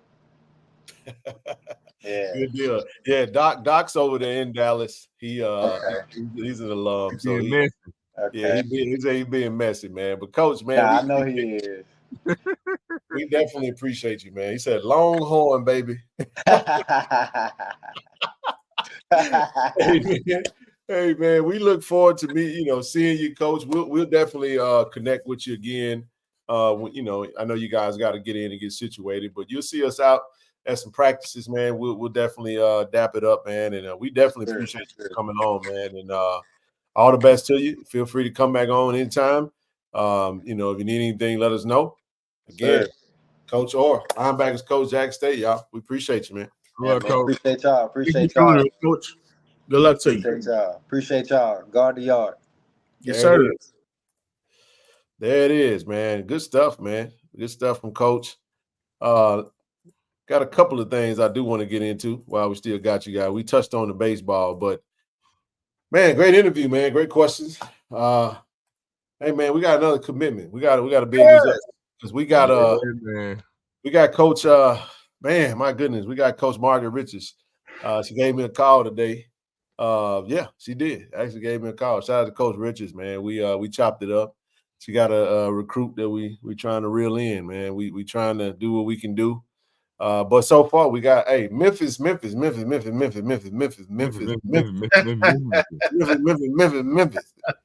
man, we want to welcome Tierney. I think it's Tierney. It's Tierney. Kelsey. Huh? It's Tierney. And listen, Tierney, Kelsey, Memphis man, has been good to little old JSU, specifically Whitehaven. Whitehaven has been really good to us on the football and basketball side. They have, man. She was the 2024 girls. She was the Commercial Appeals 2024 ladies player of the year for Memphis, man. In Memphis, man. So high school talent. Look, man, I just want to reiterate. This first year with Coach Margaret Richards and staff is like I told y'all, it's like a spade's hand. It's gonna be first hand open. Damn. The hell I do with my screen? I don't know what you done did, dog. I can read your palm though. There I go. My bad. Sorry about that. But yeah, man, she dropped 42 in the regular season. Hey man, she actually did her thing, man. After averaging basically 21 points a game this past season, she led her team 23-6 record. And we were supposed to get wasn't Sequoia Almond supposed to come to us from Whitehaven as well? Well, she came and left. She bagged out and went to Loyola Marymount. But Kelsey's the commercial. Yep, 2024 Girls Basketball Player of the Year. She's instant offense. Whitehaven coach Lynn Smith said she could put up buckets in bunches, man. So and Ken, let me just say for her winning the Commercial Appeal Player of the Year is basically the equivalent of her being the best guard or the best player in the city of Memphis. And Memphis is a basketball hotbed. It is. So it looked like Memphis took and Memphis gave back, huh? Hey, I like what you did there. I like what you did there, big dog. I like that. Yeah, I like that, man. So now another guard. We get the young lady from East Tennessee, and now we get Tierney. I think the team's gonna be young. I mean, but the coach is still building it. She's still building it. Had a couple of recruits on campus this week, and hey, man, we trying to get a team, build a team, man. So we're gonna do what we can. If I'm not mistaken, it is Mississippi, not Memphis. Whitehaven and Memphis. No, it's Memphis. Yeah, Whitehaven and Memphis. 100% in Memphis. Trust me. Think about South Haven, brother. I can tell you all things. You think about South Haven. And it's right by Whitehaven. Yeah. Hey, isn't that where Amar Miller from? Yes, sir. Yes, sir. Aubrey Miller. Yes, sir. Zion Gilmore. Zion Walker. Zion Walker. Zion Walker from Whitehaven as well. Right down Elvis Presley Boulevard, Whitehaven. Absolutely. So we want to welcome Tierney, man, to the JSU Tiger family, man. Y'all go show us some love on Twitter. It was good stuff, man. Shout out also to Coach Thorne. Coach Thorne, man. He had 3 head over to regionals, to the East Regional first round. Started today in Lexington, Kentucky. We had Javon Gray and I forget the other 2 names. I didn't even put their names on here. I apologize about that. I know Javon is on the left. Matter of fact, I'll pull it up because I'm not going to just stop with that. Let's get their names right. I think I cropped it out. Hey, why you doing that, man? I would like to say, Coach Richards, she got her staff together and she recruiting the hardest she can, man, right now with the situation being for what it was. So again, kudos to her and hats off to her, and we got to continue to support what she's doing. 100%. Realize, I mean, the players is coming in like that young lady right there, man. Just seeing her numbers though, got me excited, man. I want to see, I want to see her run that thing, man. So a lot of they try to get some good recruits in. Again, like you said, they're going to be young, so we have to be patient. Hey, real quick, Milani Galbraith, that's her name. She was a SWAC champion first, and she was a gold medalist in the SWAC tournament, in the SWAC meet, and also LaDamian Rowell. I know LaDamian hit me up. He wanted both of these. Really could have been ambassadors. We're gonna look to try to expand our ambassadors in the track space, especially the next season, man. So we didn't get a chance to collaborate with them. We definitely look forward to getting them in the fold. But yeah, TD, you're right. You're right, man. This is but high school to college is a transition. We understand that, but on a team like Jackson State, you got an opportunity to come on and play right away. The coaches are building what they're building. We got a few players that's remaining.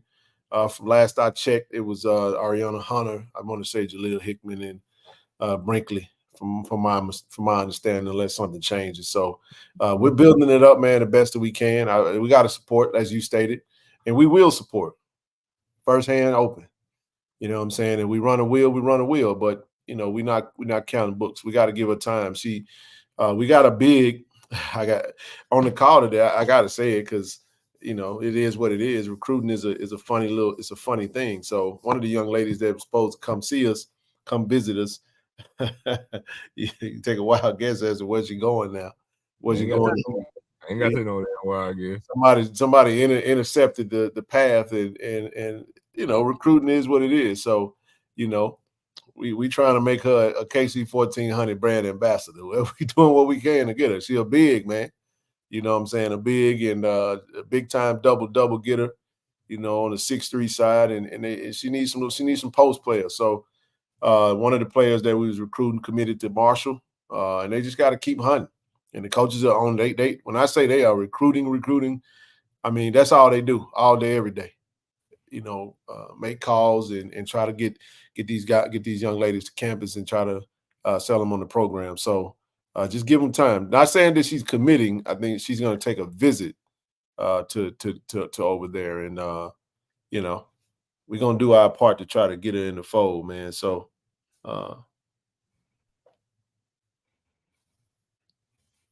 everybody what I'm not going to do, and this is something that's annoying to me. The Timberwolves lost the first game. I hate media in this capacity. I just think people always hunt for stories and they're gonna over exaggerate every game. It's annoying, bro. I can't.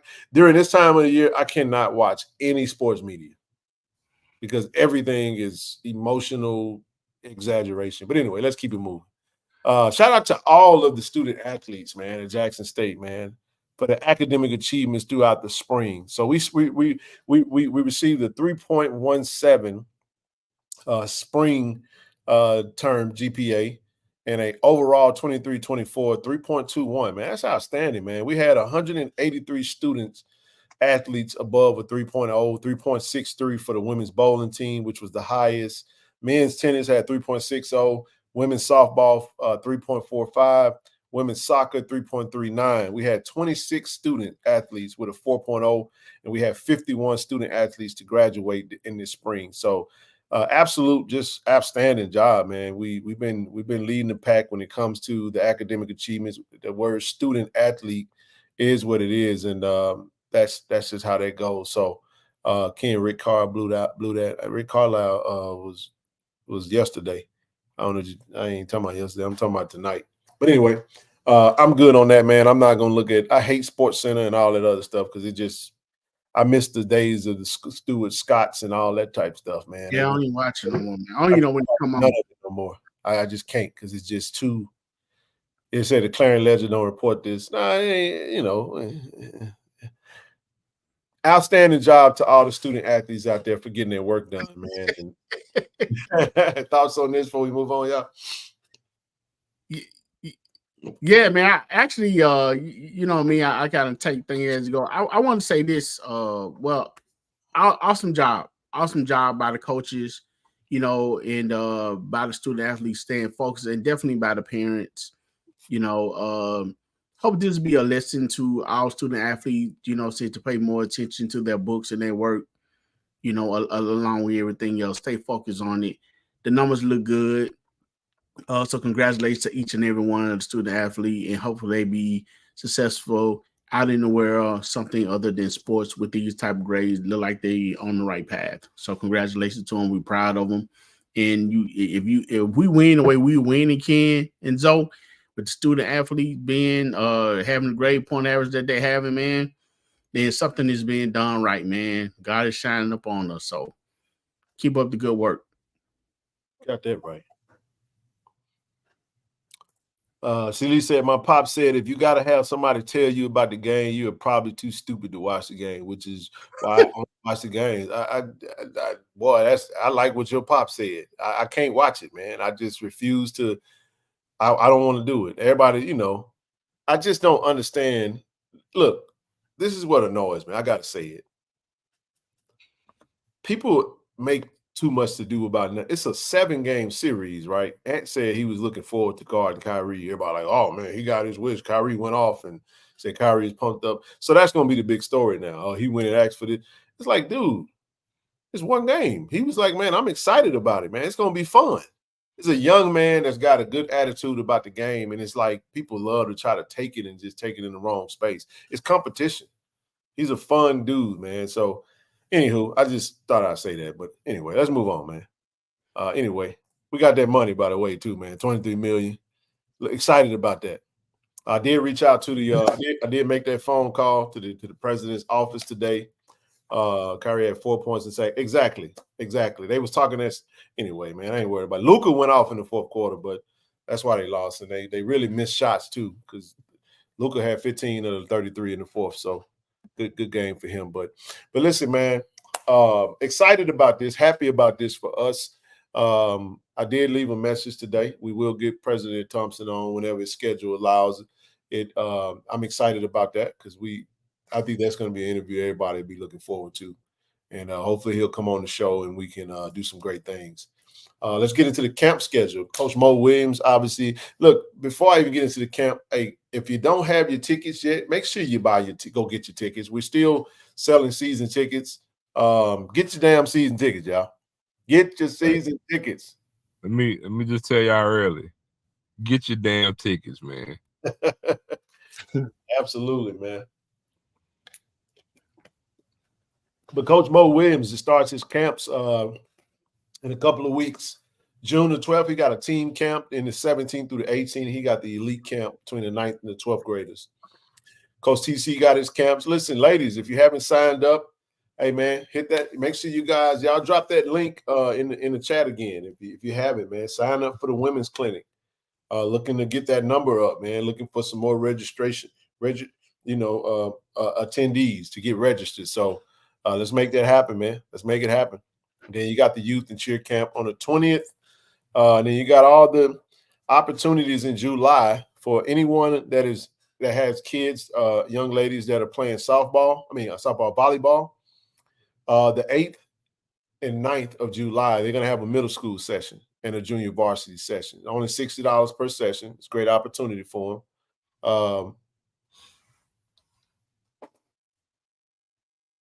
then on the 10th, you got the high school skills clinic. So they're gonna have 2 sessions, $45, and then the elite skills is those, those are gonna be on the 11th and the 12th. It's gonna be a 2-day, and that's 110. So if you got anybody that's playing, that's playing I keep saying softball, that's playing volleyball, definitely hit them up. Definitely reach out to them. Granny Ann, Coach Richards will be on next Wednesday. Coach Richards will be on next Wednesday. So 529, we definitely have our own. She should have a pretty good idea as to what the team's going to look like in a sense. Our APR scores out? Not yet, I don't think. Yeah, not yet. Not yet. But we are looking forward to Coach Richards coming on. I mean, that's going to be great. Hey, Ken, I also want to comment on and say congratulations to those track players that go into Kentucky, that win. And hats off to Coach Thorne and his staff. That staff have been very consistent. And I would say, man, Coach Thorne is one of my favorite coaches on campus, man. I mean, he's the same person regardless of what. I mean, he's very interactive with his team, and like I say, he has a good coaching staff, and every year they be in competition for something. So much respect to Coach Thorne and his staff and these student athletes who's out there putting in their hard work. And Ken, we was in Houston last year, man, and just seeing these young people run in the sun and the triumph, the stuff that they have to that they put their body through with their running. Much respect and congratulations to these 3 athletes.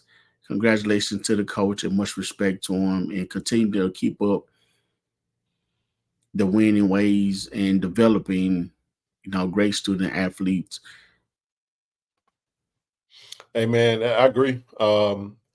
They some of the best of the best, man, with what we got. We got a really good track program. Like you said, Coach Thorne is one of the best coaches on the campus, man, and he has a stellar program and still building. And we appreciate it, the opportunity to be able to help in the capacity with some of his student athletes, and we hope to do more with that with his program. So, real quick, man, I'll drop this link real quick. Anybody got anything they want to add to the show? We got about a good 15 minutes left, and then we're gonna be out of your way. If y'all got anything, come on up, man. We don't get much visitation like we used to, man. I get your thoughts on this. We mentioned this on the last show, TD. Brad Kamikaze, man, Franklin, man. Kamikaze gonna be the ambassador, man, official ambassador of the Gulf Coast Challenge, man. Jack State versus Alabama A&M down in Mobile, man. It's pretty dope. I like this. That's pretty cool. Yeah, man, I think that's pretty cool. And here's the thing with Kamikaze. I love his I'm a lyricist when it comes down to rap, if I'm gonna listen to it. And he's one of the ones definitely here locally that I really enjoyed. And I don't know what show he be on or where I could catch him, man, but I think got his own show.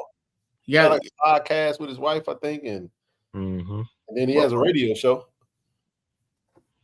Oh yeah, I gotta find that damn man. So I'll put that radio information in the chat for TD, man, because I can't tell you TD where he at, but I know he definitely. I follow him on Twitter as well. I know you're not on Twitter, but I don't know about IG. But go ahead, Amy. No, I'm just saying he seems to be a very intelligent guy. He's always down for the cause, man. He always represented the city and the state well.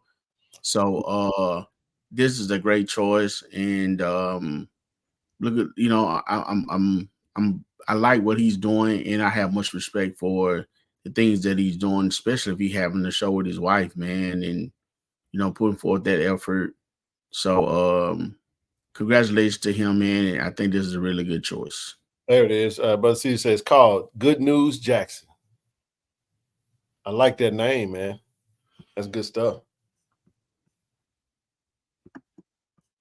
Hey man, I got my Yeezy pods on tonight. What's up, Doc? How you doing, brother? I'm doing good, y'all. How y'all doing, man? What's up, Doc? Can't What's going on, complain. TD? You got it, boss. Zo down there zoning. But nah, man, I appreciate y'all bringing Coach Moore down on the show, man. Giving his insight and stuff like that about the game and stuff, and about a little bit of his personal. Yeah, man. That was a great interview, man. I definitely enjoyed it. I know I had to joke with him, you know. I had to joke with him about that battle of Beltline, which is, you know, it's a big thing here in Dallas. So Cedar Hill versus DeSoto. So I had to kind of join with him on that. Oh man, hey, look, that's all good, man.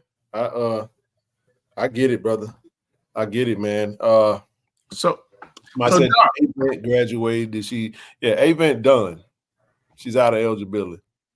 Only two that I heard that went with Coach was I want to say Haley and Daphne. Layla Walker went to ULM.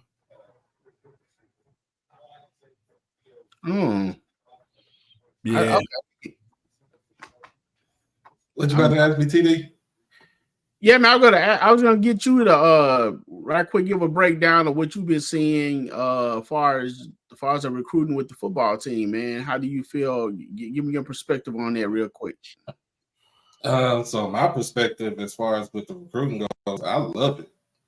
I can't stress this enough.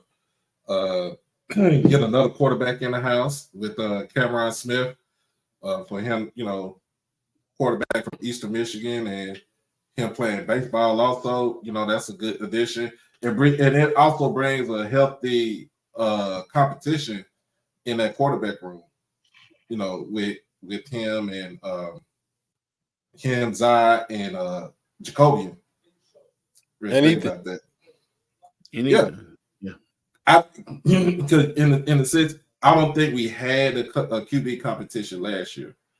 And I don't think we'll have one this year. That dude right there. Doc, I'm only saying that because CD and I talked about that today.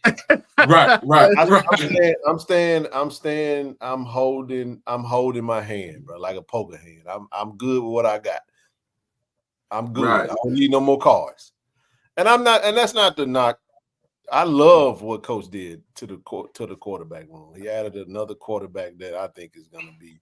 Now, mind you, I don't know, but I feel like I'm going to tell you what I told TD today. If Jacoby is playing great football, then Jackson State can win a Celebration Bowl. Yeah, I feel that wholeheartedly.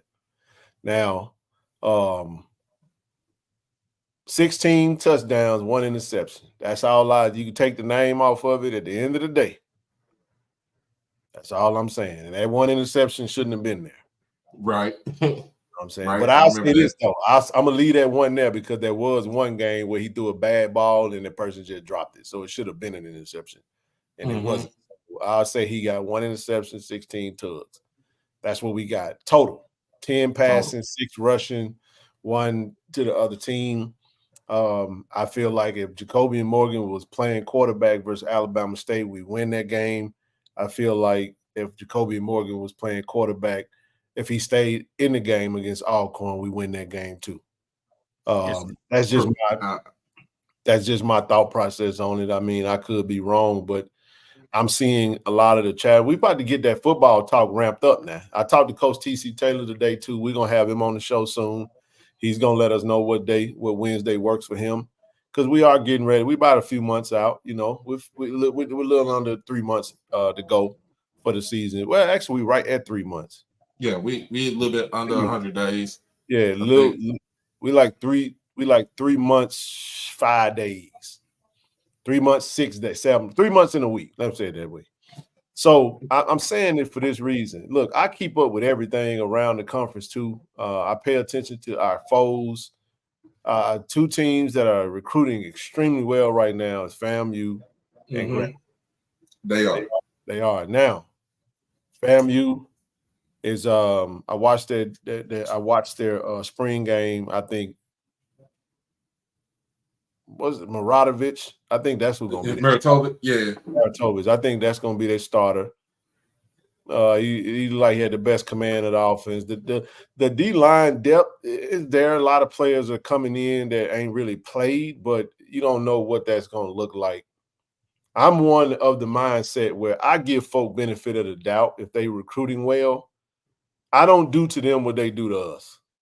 Because it seems like when folks are judging Jackson State that's out on the outside of the Jackson State space, it seems like folk act like when they put a Jackson State uniform on that the players get retarded or something. I don't know. It's like they can never there's no benefit of the doubt. Regardless of winning, regardless of being the top recruiting class, regardless of killing it, it's still well, you know, it's a loud speak on what they ain't. What I say is this: if you're getting 3-star and 4-star talent, regardless of whether they played on the FBS level or not, if you get enough of that talent in the room, man, you might have something. You see what I'm saying? So my mindset is maybe, maybe not. We'll see. My whole mindset about that is if you I'm almost done. I'm gonna shut up. Okay, go ahead. I'm about that. I'm still on Jacobian. You might think I'm off Jacobian. I'm not. I'm still on Jacobian. Here's why I say that. 2 reasons. Southern and Grambling are both non-conference games. Right. I think we beat Southern. I think Grambling is going to be tough. That's just my take because we got to go to the hole. It's early. It might be hot as the sun, but just so y'all know, when you go to the hole in Grambling, the temperature is a little hotter down there inside that bowl. All that stuff matters, man. You know what I'm saying? So that's going to be a tough team. Like the kid they picked up from Charleston Southern today, offensive lineman, left tackle, TD. He had, you know, he was a second team all conference, Big South. That's a great pickup, man. That is a great pickup. So my point is, we got to pull up. When we go to ground, we got to come to play. Yes, sir. You got to come to play. Period. Point blank. You know what I'm saying? We know the kind of coach they got. We know they coming with it. Now, win, lose, or draw, it's not a conference game. Everything after that game right there is going to count against our record. You get a Lane College before you play Southern and Grambling, and you get ULM. My point is, it takes based off our experience last year, all the damn players we put together and all the different pieces, it's hard to reestablish a new system with so many new players. That's going to be the green and oranges team's biggest obstacle. Plus, you got to get through the season without injuries and all that good stuff, right? Alabama State. I'm hearing what I'm hearing, Doc. But I'm like, when did they get elevated to the top? And why are people basing what happened last year with the Jackson State game as if somehow that puts them over Jackson State when they lost their best players on both sides of the ball? You follow what I'm saying? And you can take your phone off mute if you want to jump in there. Jump on in correct me if I'm wrong. Now that's you're right. People like as much as people want to say Andrew Body is a good quarterback, he won 9 games in the SWAC, man. I'm not on the hype train. You got to prove it on the field, man. My thing about it played. This is all I'm saying. Anyway, I ain't gonna go down there. I don't have to say anything. I'm just trying to understand. Do people really feel like him being at quarterback gonna put them that much over the top where people are saying, because when I look at a recruiting standpoint, I'm telling you right now that there are no 2 teams in the conference other than Jackson State, FAMU, and Bethune-Cookman that have recruited on the level of like the echelon level. They added Dozier. TD, it don't really mean too much. We scored 40 on Dozier last year. Really? He was on the field just like the rest of them. I'm not saying that wasn't a good pickup because I wanted Dozier. He's a good right. Yeah. I'm not saying that, but a linebacker ain't really changing the game.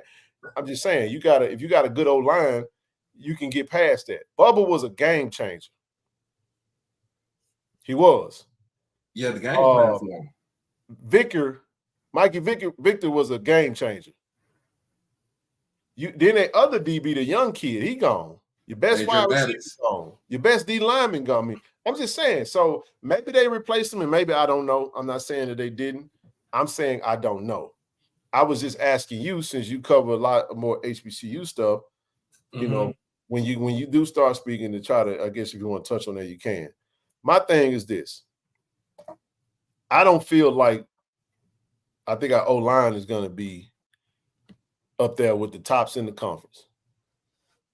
You say you don't think they are, or they are? I think that our O-line is going to be in the tops of the conference. I'm not going to say we're going to be the best.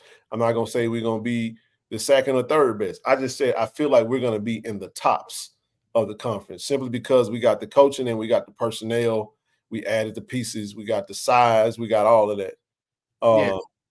And if you don't believe coaching matters, I'm telling y'all right now, Cam James was being frowned up on everybody, inside and outside. And Coach Ramirez came in there, and this young man has done a complete 180, bro. Yeah. I'm talking about a complete 180. He sat Quay in the spring. Do with that what you want to do with it. I'm telling you not saying that that's going to stay that way. I'm just telling you what happened. So my point is this. Jacobian with a good offensive line and a running back room that's just as freaking deep as anybody, because the only team that's got probably a running back room that's as deep as ours is FAMU, with Yant and Dean. Those two guys you got to respect those guys. You follow what I'm saying? So I know everybody say, oh man, they got FAMU going 6-6, and FAMU's still a team to beat. Right. I'm trying to tell y'all that. I'm just trying to tell you. I don't know why the hell people putting Alabama State over FAMU as if they just gonna fall off the earth. I don't get it. I don't like their ass neither. But when I talk football, I talk reality. I don't talk feelings and emotions. I talk reality. I'm looking at what they're doing. I'm looking at the personnel.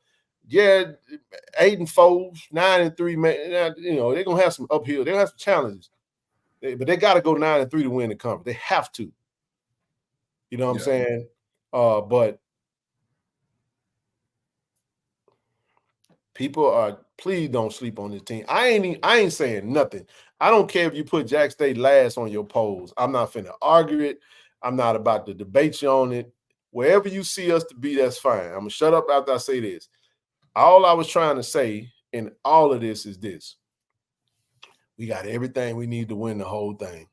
I keep trying to tell y'all, the only thing it's going to come down to is, I guess you could say two things. The first thing was, how bad do they want it? Mentally, mindset, the small, intangible things.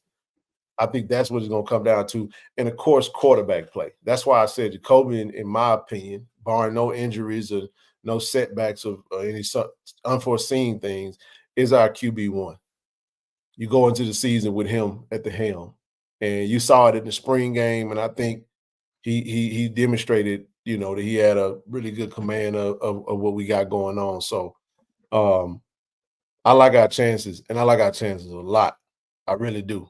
I'm just telling, I don't really care about no rankings, but I'm asking you, why are people putting us third?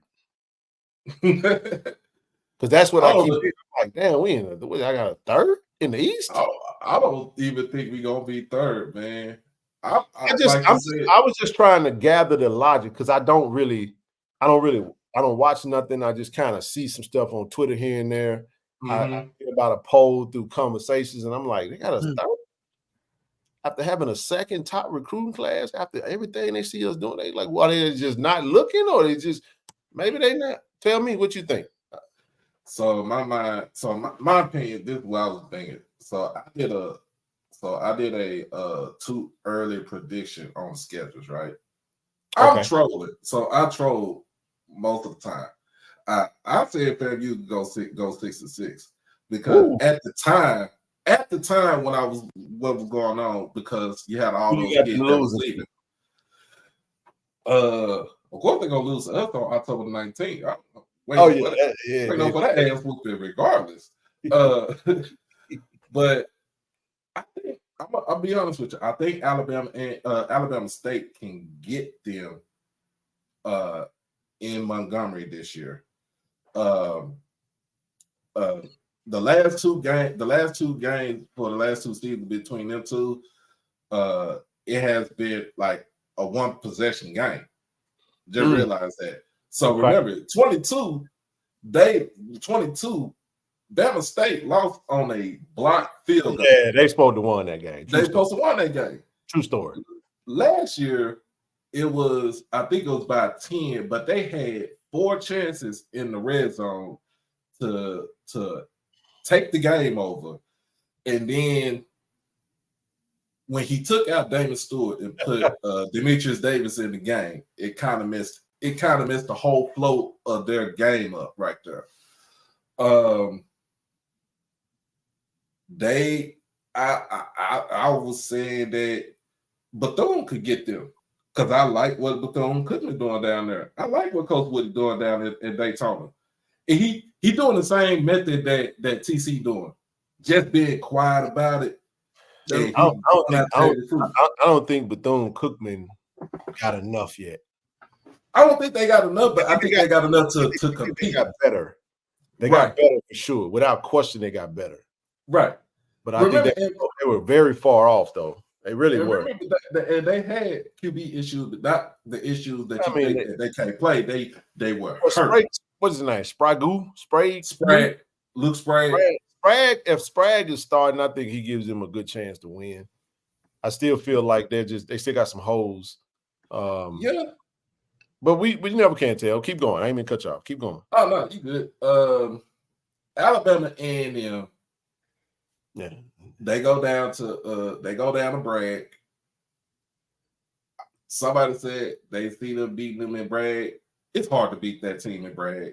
They win in Bragg for a reason. They got a 20-something game home winning streak. I will say this about that. I don't think they lose in Bragg to Alabama A&M unless Xavier Langford have a monster game. Now it might go to what's the kid name? Avion Smith. Who the hell is that? Quarterback came from, I forgot what school, but he from the MAC conference. He came from they won the conference last season. I forgot what school it was. I don't know if it was Toledo or not.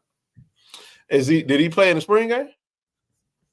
I don't think he did. I don't know if he did play in the spring game, but he's for Alabama A&M. They got him projected to start. Okay, that might be what's his name, Doc? Avion Smith. Google it. Somebody Google Avion Smith. Somebody, where you from, chat? But I know he went up. I know he's from a MAC school. So, I think I remember seeing something like that.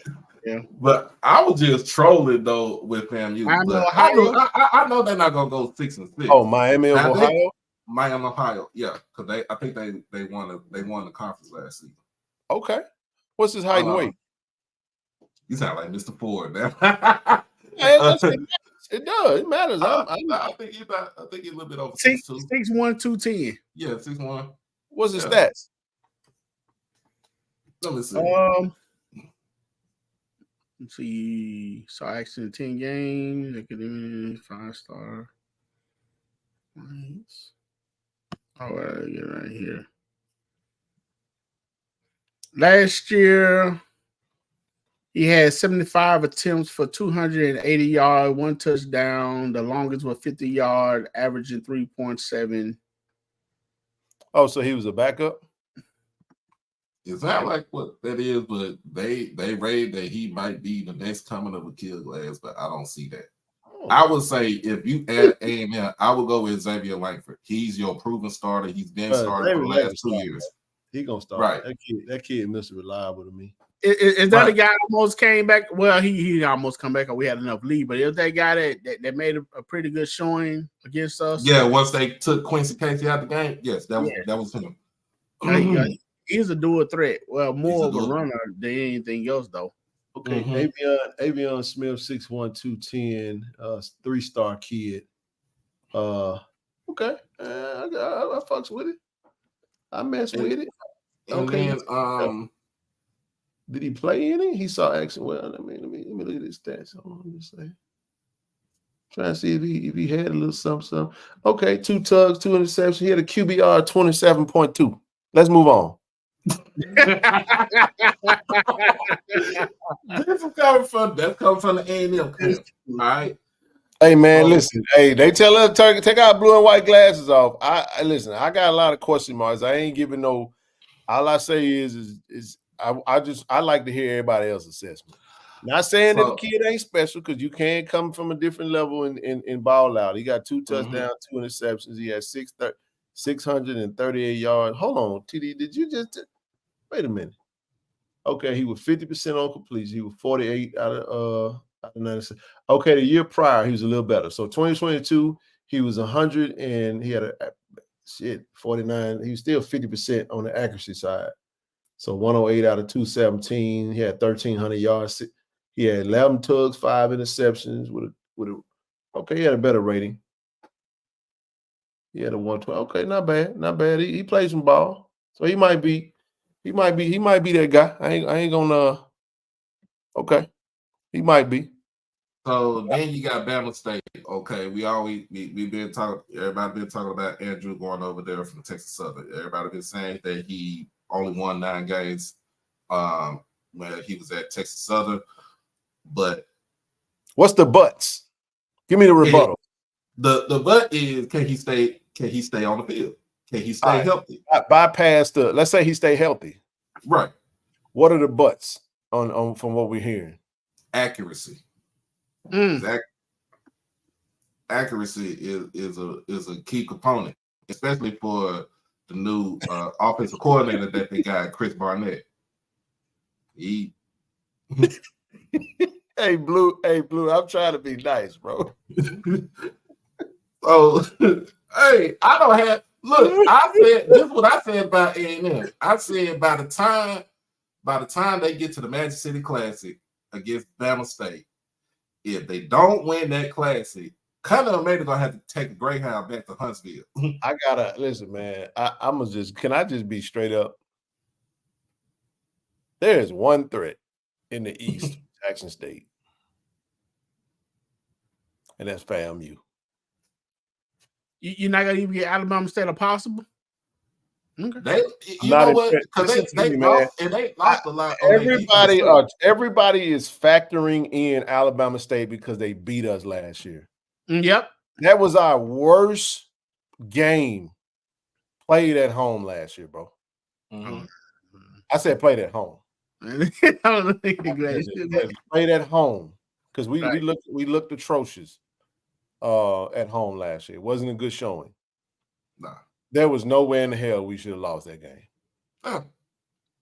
We fumbled the ball twice. 4 damn times. No, 4. Oh, 4. 2 of them came from one. Lost 2 of them and we got 2 of them. But I'm just the point that I'm making was critical turnovers, bro. 5 turnovers in the home. There you go, in home, because we had 5 turnovers. You can't win a game like that, bro. Right. And Irv got hurt.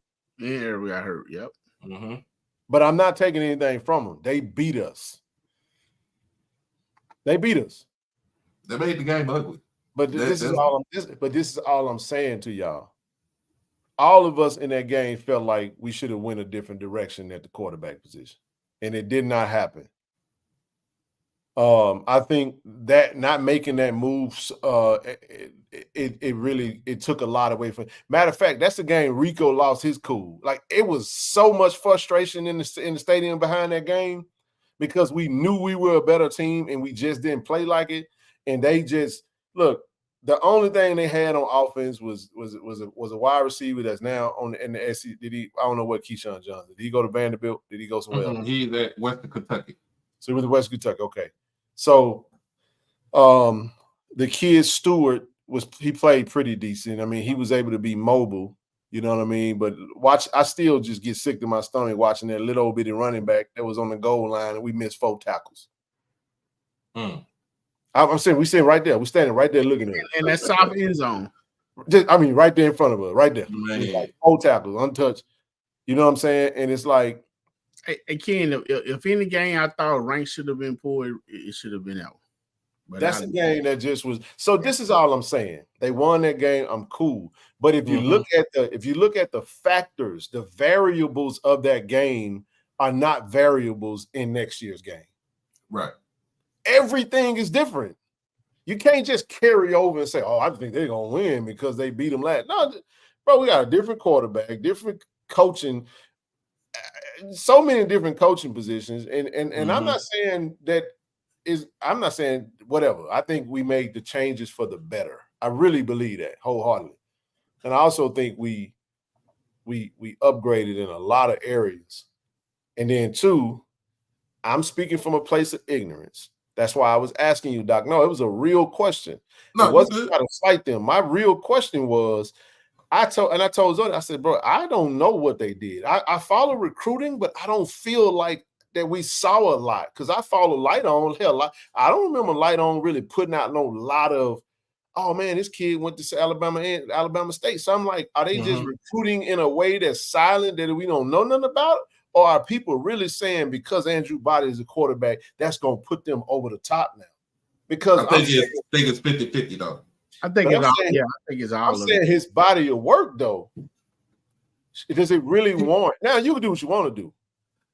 I'm not saying if you feel like he's the best quarterback in the conference, I will not debate you on that. I just say, oh, okay, cool. That's how you feel. Cool deal. My only statement is I was really trying to understand what is everybody else seeing? Because while everybody's mentioning Alabama State, I'm telling you to your damn teeth, man, y'all better be looking over goddamn FAMU like they gonna fall off and be oblivious and they just gonna be a note. Y'all out y'all damn mind. I do not believe that. I don't care who says that. I do not believe that team is gonna be ass juice. Well, Ken, I think it's a combination with them getting body. They beat us, and then they have an aggressive coach like they have in Coach Rob. He's a defensive-minded coach, indeed. So when you put that together, then I know it's only one player. You put Doja over there. They've been kind of known for defense. I guess they putting all that into one bowl, cooking their cake.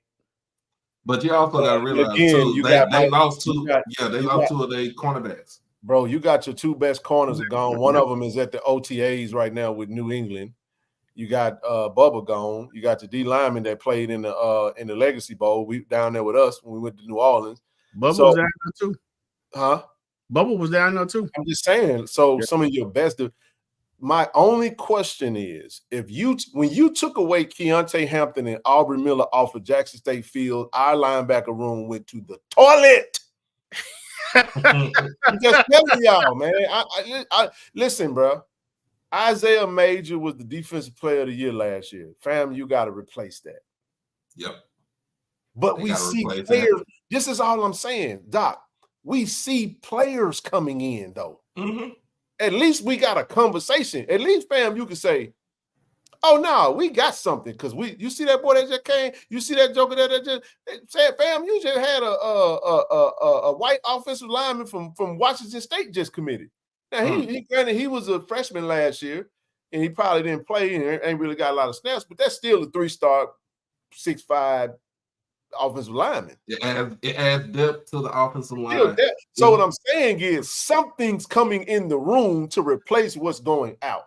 TD, I understand they got Doja. I understand they grabbed. Hey, they just signed Christian Walker, who from Jackson State as an offensive line. I said they picked him up. Mm-hmm. And he was on like the 7th team. I'm just telling you, he wasn't. Listen, Chris Walker wasn't gonna see the field to go run no water out there. I'm just saying, I much love to the young man, but he wasn't getting on the field ever. I'm just saying. Look, I'm telling like it is. I'm telling like it is. So my only question to you, Doc, since you're in that space, what is being replaced by what we saw go out? Because all I remember seeing is what was in the games, and I saw a little bit around recruiting day. I know they had a really solid high school class. Yeah. They had a solid high, but bro, you ain't going to tell me that no high schoolers are going to come in here college ready and they're going to put them over the top. That's why I was asking the question.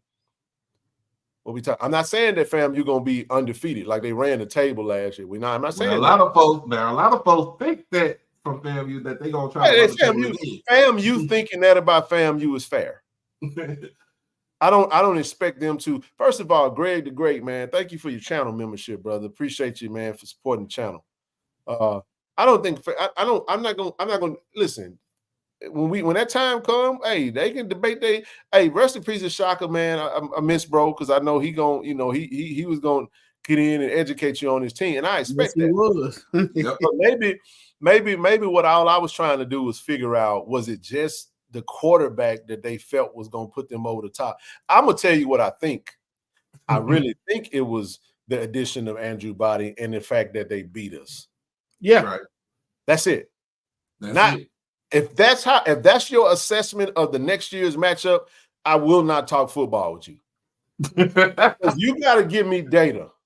Seriously, right. That justifies, and it can't be based off of a last year's game, whether I feel it's fluky or I ain't even gonna call it fluky. You could say it was absolute domination. That's cool if that's how you want to see that game. My point is, those that were big time factors for us,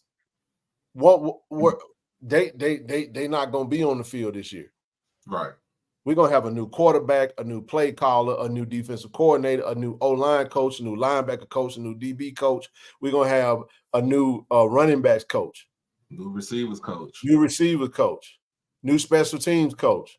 We're gonna have another quarterback we're gonna have a special team coach. We'll have one. That's correct. We're gonna have healthy kickers, and we're gonna have a much deeper lineup. At least you know what we brought in the room, whether it pan out to be a bud or a dud. At least we got something that we can say and speak for. Maybe the talent was on the roster already. Maybe it was. Maybe I just ain't been paying attention, and all I wanted to know was, why is everybody just deeming them the victor? And look at Ken with the offensive line and coach Marires, being the offensive line coach with that zone blocking scheme, with the running back room we have, you zone blocking, it should be nice, man. But the best thing, here's the thing. Here's the two components that we still have in our coaching staff. That is the head coach, and that is the associate head coach, who is the GM, who is the tight ends coach. That is the two main variables that we have that we could say that's the brainchild of Jackson State football right there. This is an easy question. Jackson State. I'm gonna tell you how. Willie Simmons is one of the best offensive minds that we've had in the SWAC in the past decade. You can't have he was the head coach and the offensive signal caller. So that's something that they are going to have to overcome. Can they? Maybe. Coach Cozy is a little different. He's a defensive guy, DB coach. Maybe defensive minded, and he got somebody else that's running. Coach Simmons controlled the game, and he called the game he wanted to call.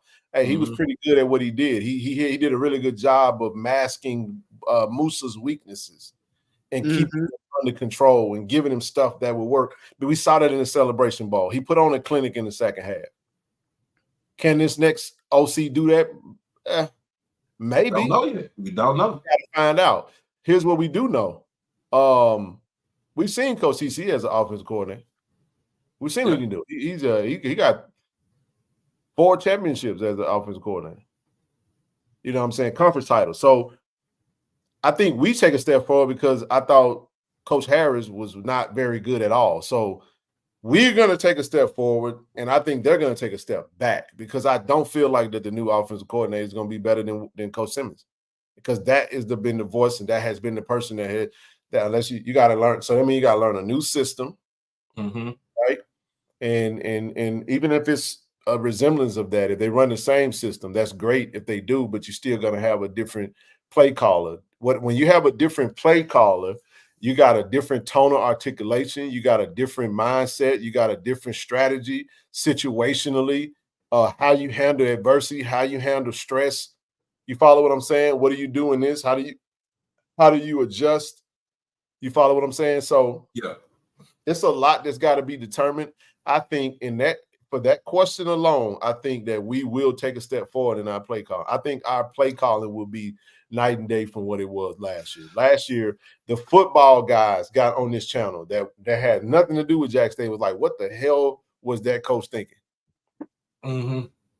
Like, that didn't make sense. Like, even when I love to see the football guys get on and talk football, because when the football guys talk football, they gonna tell you everything you need to know about what your coaches are doing and not doing. Because what I ain't gonna do is I'm never gonna tell anybody what they don't see.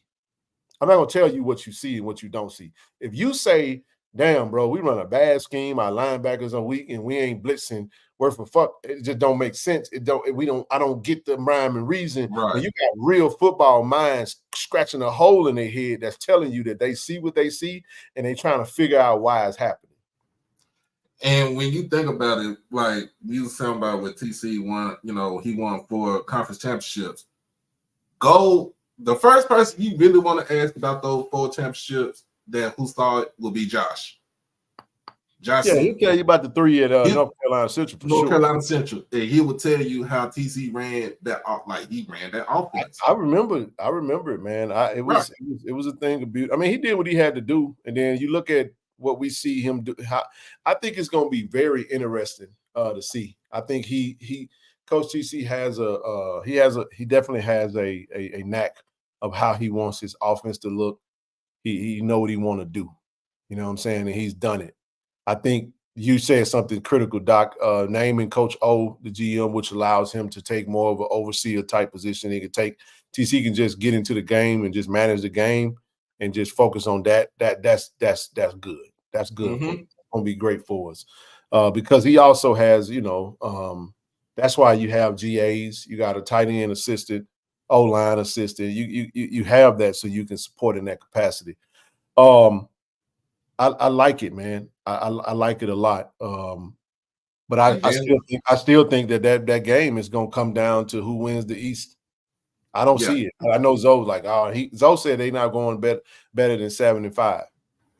I told him 8. I told him 8-4 was going to be, because I don't know if they lose to Norfolk or South Carolina State. You can't take either one of them lightly, but I know they're going to lose to Troy and Miami.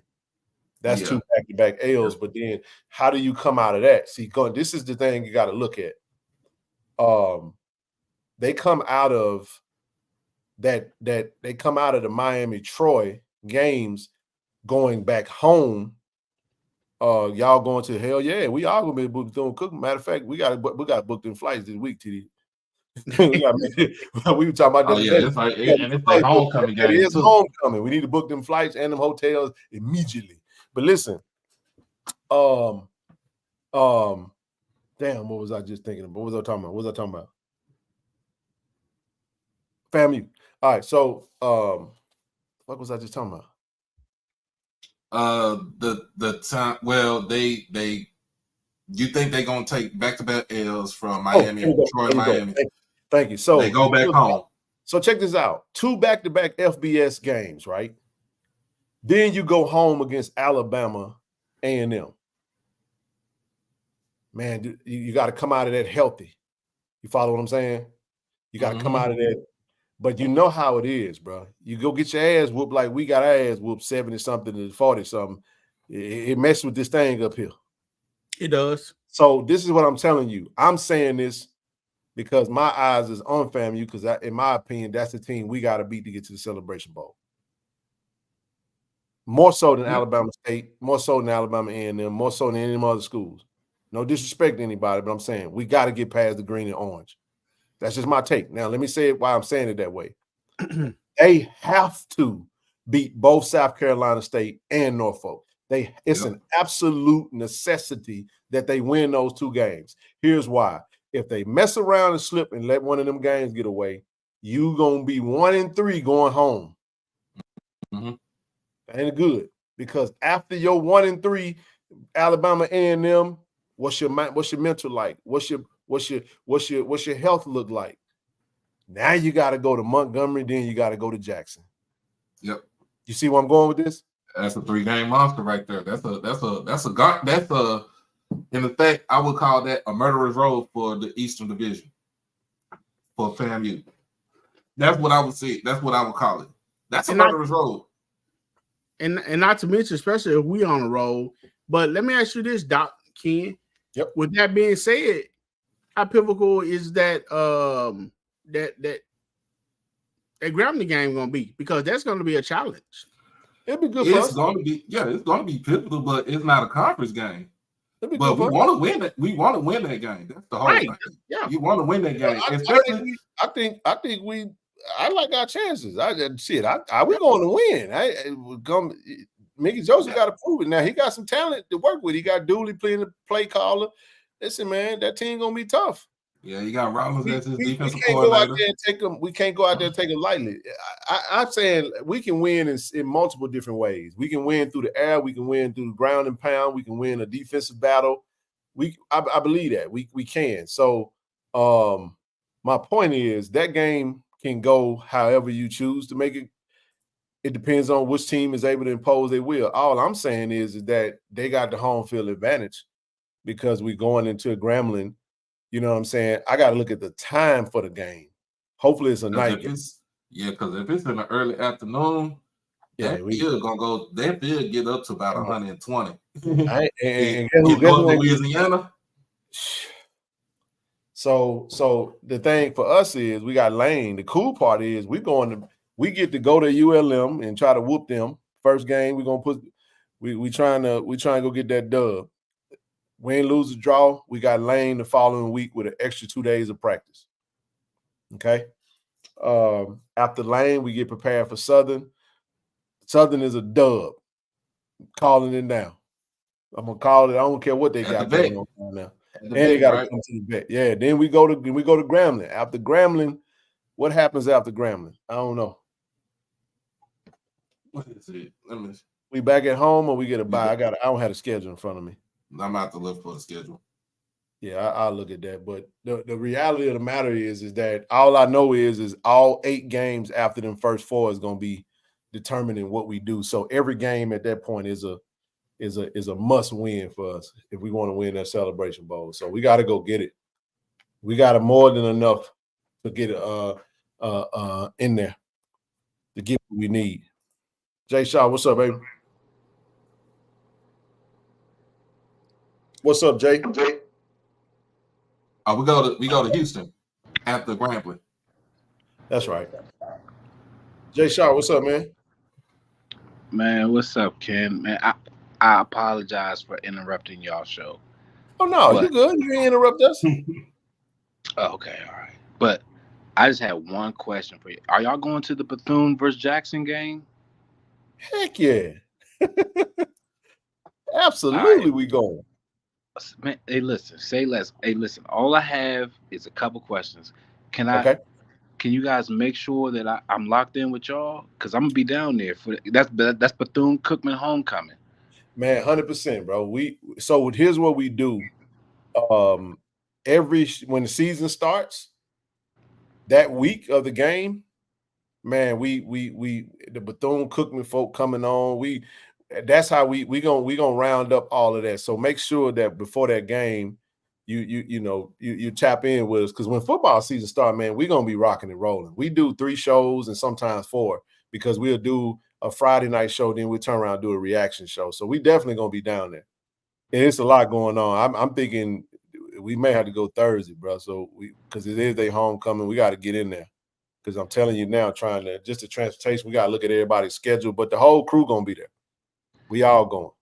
Hey, look, man, for sure, I'm gonna be down there, and I'm gonna be there. So I'm there for sure. So I just need to know. We all there. I'm gonna link with you, make sure that everything is copacetic. Yeah, we gonna probably get an Airbnb, man, because I think them hotels, they're gonna be raping folk with them hotels, man. They are. Oh yeah, no, yeah. I got a spot down there, so that's no issue. But I just want to make sure I link with y'all. I want to make sure that I watch the game with y'all, kick it, man. We're gonna have it up, man. We're gonna have a good time down there, man. I just want to make sure that if I am down there, that I can kick it with some good folks. Because I don't know nobody from Bethune-Cookman, but I do know you. Hey, we there, man. We coming. We bringing the whole show on the road, man. We do a live show before the game and everything, bro. We there. We working, man. We. I can't wait, man. So Hey man, look, hey, I don't duck no work, so I'm working too. I'm right with y'all, man. So I'm definitely gonna make sure that I tap in with you and that we get it popping. Hey, but one thing before I go, okay. did you see the NIL Lawsuit?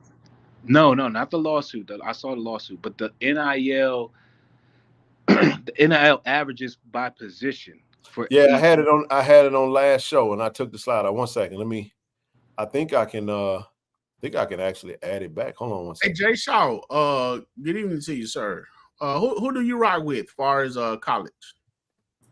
Man, me personally, I ride with them Bobcats, man. I'm Ohio University alum, but you know, I rock with Jackson State. My man Shane Hooks came down there and did his thing, man. I ride with Bethune-Cookman, of course.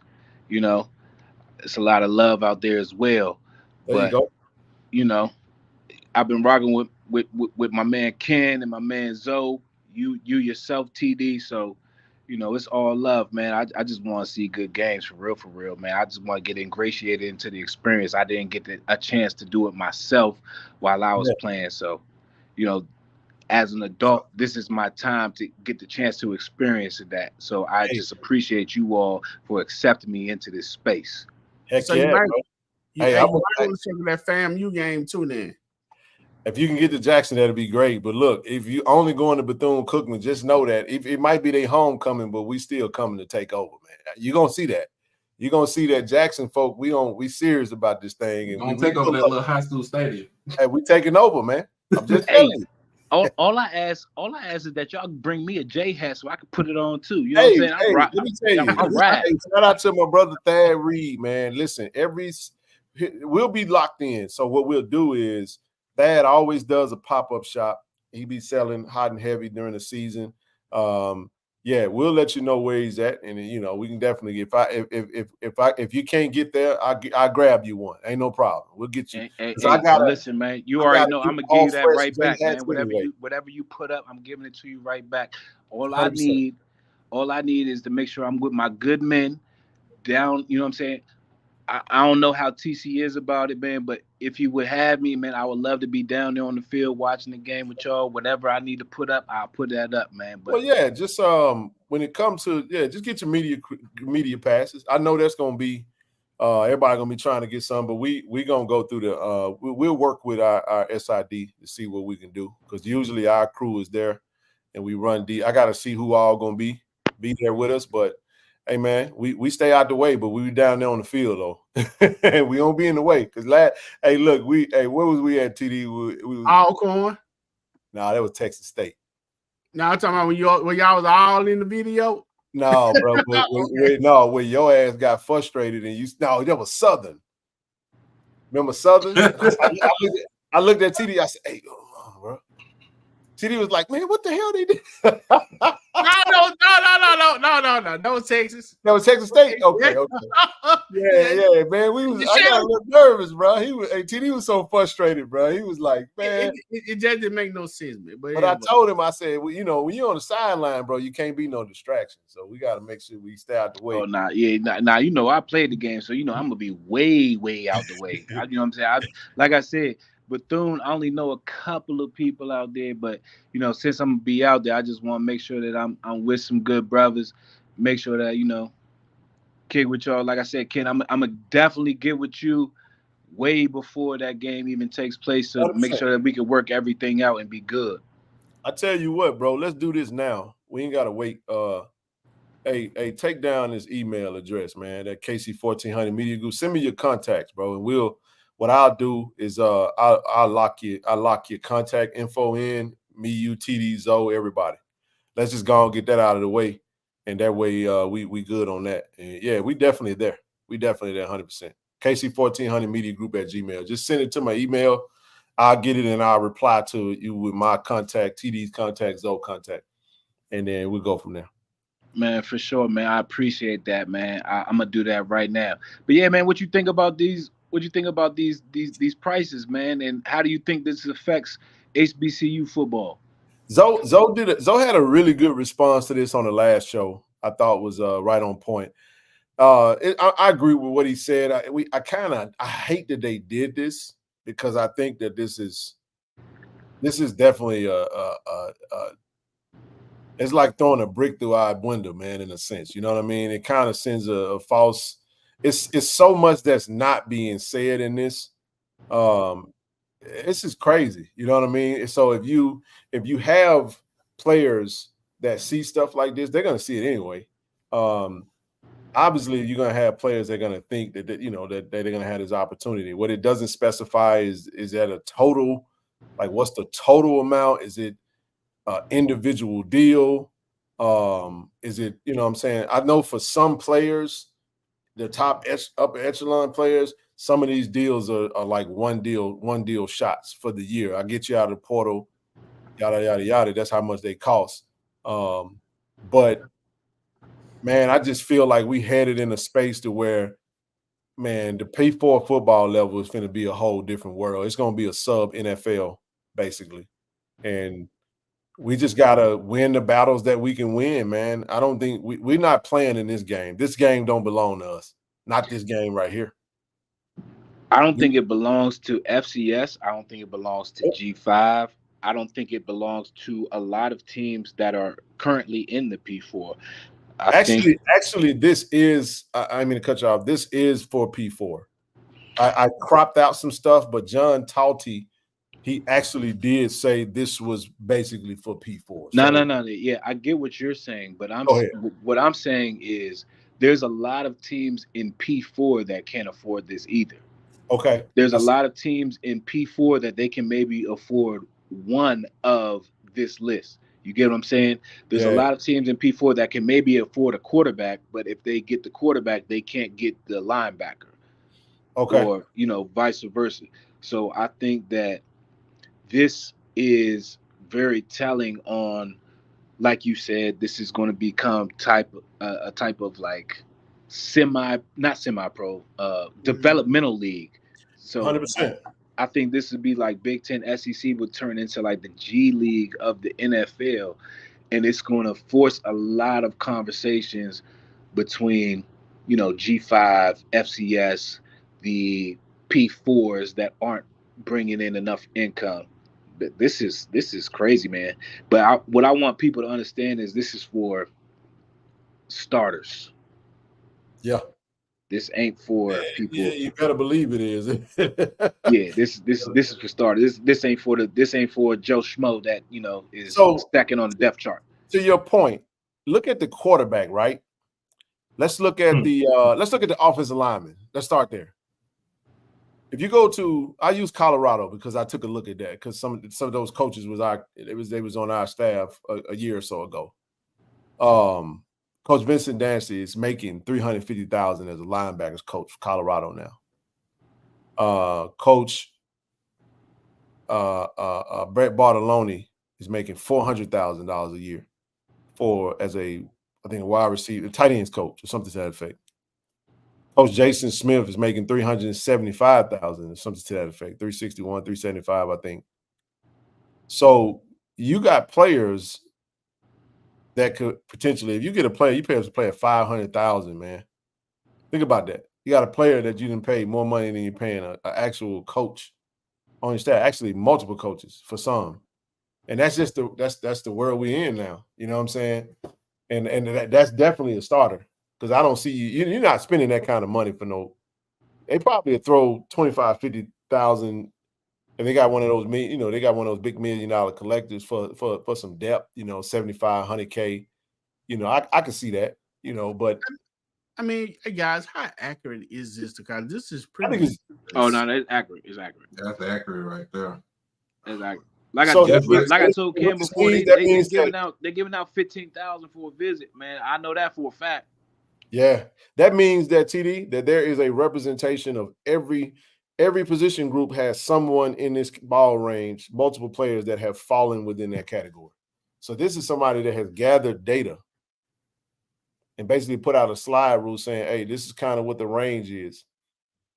It's kind of They also work in cahoots with the bigger programs as well to put that information out. Georgia ain't tripping about this. Alabama ain't tripping about this. You know what I'm saying? Florida might be. Florida has trouble. Billy Napier gonna be needing a new job soon, man. He probably gonna need one next year. You better win. Hold on. But this is crazy, man. How do you compete with this? You don't. You don't. You change the channel and you just focus on you. When did I say focus on yourself, bro? When your old lady out there with a ball, hey, bro, just work. Hey, just focus on you, bro. You know what I'm saying? What you don't, you can't play in that game. That's not your world. That's not your world, man. And honestly, you can still be a great program by winning the battles. You got to get those players that ain't getting paid out of the portal. You got to get the best of the portal that ain't in the pay scope and try to do what you can do with that. You can still have a collective and get some of those players. Look at the Grambling, look at Jack State, look at Fam, look at Bethune-Cookman and schools that have something that we do know that's in place that are getting players that's still getting good, valuable talent. You can still get the high school level 3-star talent that's out there. You get some 3-star, 4-star talent. You ain't gonna get no 5-star. That ain't happening. But I'm gonna say this too, Jay Shaw, Doc. With playing these players like this, what you gonna do with pay? You pay this type of money, and then the player come in, and then they're somewhat of a menace. You know what I'm saying? Talking about like they don't live up to the hype. You don't live up to the hype. Then they got got issues. Yeah. Hey, you know how you do it. You know how you do it. It is what it is. You cut your losses. That's all. You put clauses in those agreements. There you go. You put it in the contract. I guarantee you, them collectives got clauses in them agreements, and some of these are gonna be performance based too. Yeah. Woo. Best thing they could do. That's why it's the same as the NFL. The best contract in your contract, the guarantee money is what matters. My first cousin, played for the. He got drafted by the Cardinals. He played 3-4 years for the Cardinals, and then he signed a free agent deal with the Raiders. 4 years, $25 million. He got a guarantee of $15 million though. So he played 2 seasons, got 7.5 each year. No guarantee money after that. Jack Del Rio, him fell out because he was still training in Arizona when he wanted everybody training in Oakland, and he cut ties with him. He never played another down. He was like, I'm good. I played 6 seasons. I got my bag. I'm out. Right. My point is, the reason why he was able to do that is because $15 million of that $25 million was guaranteed money. So you can get signing bonuses. I'm pretty sure if you got agents, trust me, you got agents. They got an agent if they got this kind of money that they're talking about. So all you have to do is just some of these kids can play the game the right way and actually get paid big time. If I mean that. If I'm a big time kid that's got a high value in the portal, I'm taking all my visits, especially if they breaking bread on visits, man. I'm taking all them joints. Mm-hmm. Then I'm gonna get me a signing bonus. I need, you can counter. It's just like a salary, man. Hey, look, I know you want me, but I'm just going based off negotiations. Shit, I ain't no reason why you wouldn't. But it's a different game, bro. This ain't for us. Good. I think a kid who played up to his NIL potential last year was Nico from Tennessee. He balled out. He had 5 touchdowns in the bowl game against Iowa. But this not NIL. I want to make that clear. This is not NIL. No. This is not NIL. NIL is name, image, and likeness. Yeah.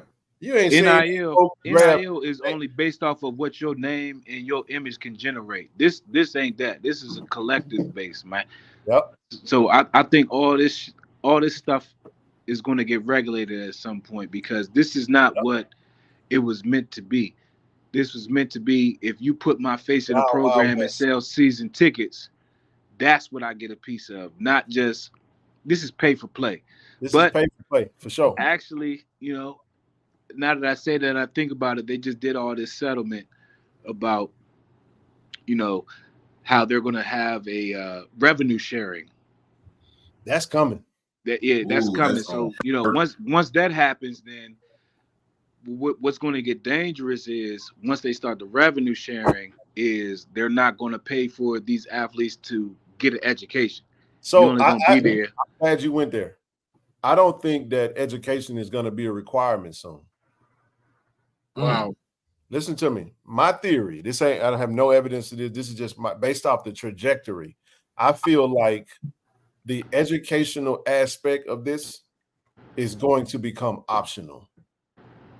While you're here, I think that athletics is going to become a business sector of the university. It's going to become a division of the university from a business standpoint. They're doing revenue sharing. Now you're an employee now. Mm-hmm. You don't have to. Eventually, the education, because I'm gonna tell you what makes me feel like APR is about to go away. You can't give them unlimited transfer eligibility. Basically, You're just saying you guys are. So what that tells me, TD, I could work for 4 different companies in the same year if I want to, because I'm a free agent. I can say, oh, okay, I'm good here. I've been here 3 months. Let me go do something else. Let me go somewhere else for 3 months. Okay, I did that. Let me go somewhere else for 3 months. So my point is, I believe, and I'm serious. I believe that eventually what's going to happen is that the educational aspect of it is going to be, you can do this if this is what you want. While you're here, you have the opportunity to get your degree, or you can just be here to do what you need to do. And you're going to have to pay for it yourself. You're going to pay for it yourself, though. Kendi, you guys know what the NCAA lawsuit is all about. That NCAA lawsuit, are you referencing Florida? No, I think he's referencing I guess it's the one where they're come down with the $2.7 billion. I'm trying to figure out it. It has some of a tie-in to the Ed O'Bannon case. Ooh, I don't know what that lawsuit is. I have to read up on it and come back and get it to you. Yeah, I saw that comment from Blue TD. Multiple SEC schools paying high school guys $5 to $10K. Oh my gosh. I told hey Ken, I told you I told you that 3 months ago. I told you, man. Bro, I told you. Why I can have a son? Ken, we were born in the wrong generation, weren't we? If you play, like, hey, I know Coach Orr came on and said he wish he was born a little later. Man, this is different, bro. I'm just saying. And you got unlimited visits, man. I'd have made 100,000, man. Let me be honest. It's 100,000. Bro, I'm going on a visit. I'm going on 20 visits, man. You hear me? Hey, man, but I was telling somebody, one of our players that hit the portal, I said, bro, go on your visits, dog. Man, don't go out there and let the first joker that smile at you, man, lock you down, man. But he signed where he wanted to go, so I'm happy for him. But my goodness, man. Damn, that's crazy. 5 to 10. Yeah. But yeah, man. Ken, I'm gonna definitely get with you. I'm gonna send you that email. For sure. If not tonight, definitely tomorrow morning, so that we can lock that in, man. I'll see y'all down there in Daytona, man. 100%, bro. Let's do it. Yes, sir. Y'all be easy. Yes, Have sir. a good night, show. All right, now. Yeah, that's interesting there, man. Hey, this thing is ever evolving. I mean, a great conversation thus far. We don't really have to add much else to that, man. That was something. We'll be back again on Friday for, Funky Friday. See what's coming down the pipe then, see what changed. We got to go get this baseball game tomorrow against Bethune-Cookman. Hey, I watched that baseball game from start to finish today, man. Look. I was like TD today, though, Doc. I had to, when we was up, I had to keep turning it off because as soon as I cut the game on, they scored 2 runs. I said, see, every time I was like, man, I'm just janky. I get anxiety watching us, bro. I had to look when it was 6-4, Doc. I looked away. I was like, I can't watch this. And then I looked like we was up. I said, oh shit, I'm gonna go back and watch it. I rewinded it. Now I can watch the seventh inning, that top of the 7th inning. We went around 2.5 times as a whole team. That was crazy, man. I watched that whole 7th inning, though. I did. Crazy. I was like, they was looking at my group chat was like, are they batting again? It's like, yeah, like they batted around. And when I'm talking about like hit after hit after hit, you had one dude batting 3 times in the same inning. In the same inning. Now, Bethune-Cookman, what they did to Prairie View, it's damn thing. It's a damn shame what they did to that dog right there. 16-1. Yeah, they got out early on them. I looked at the game. It was 11-1. I said, ooh. Hey, Doc, so Bethune-Cookman got pitching? Most say they don't play much defense, so.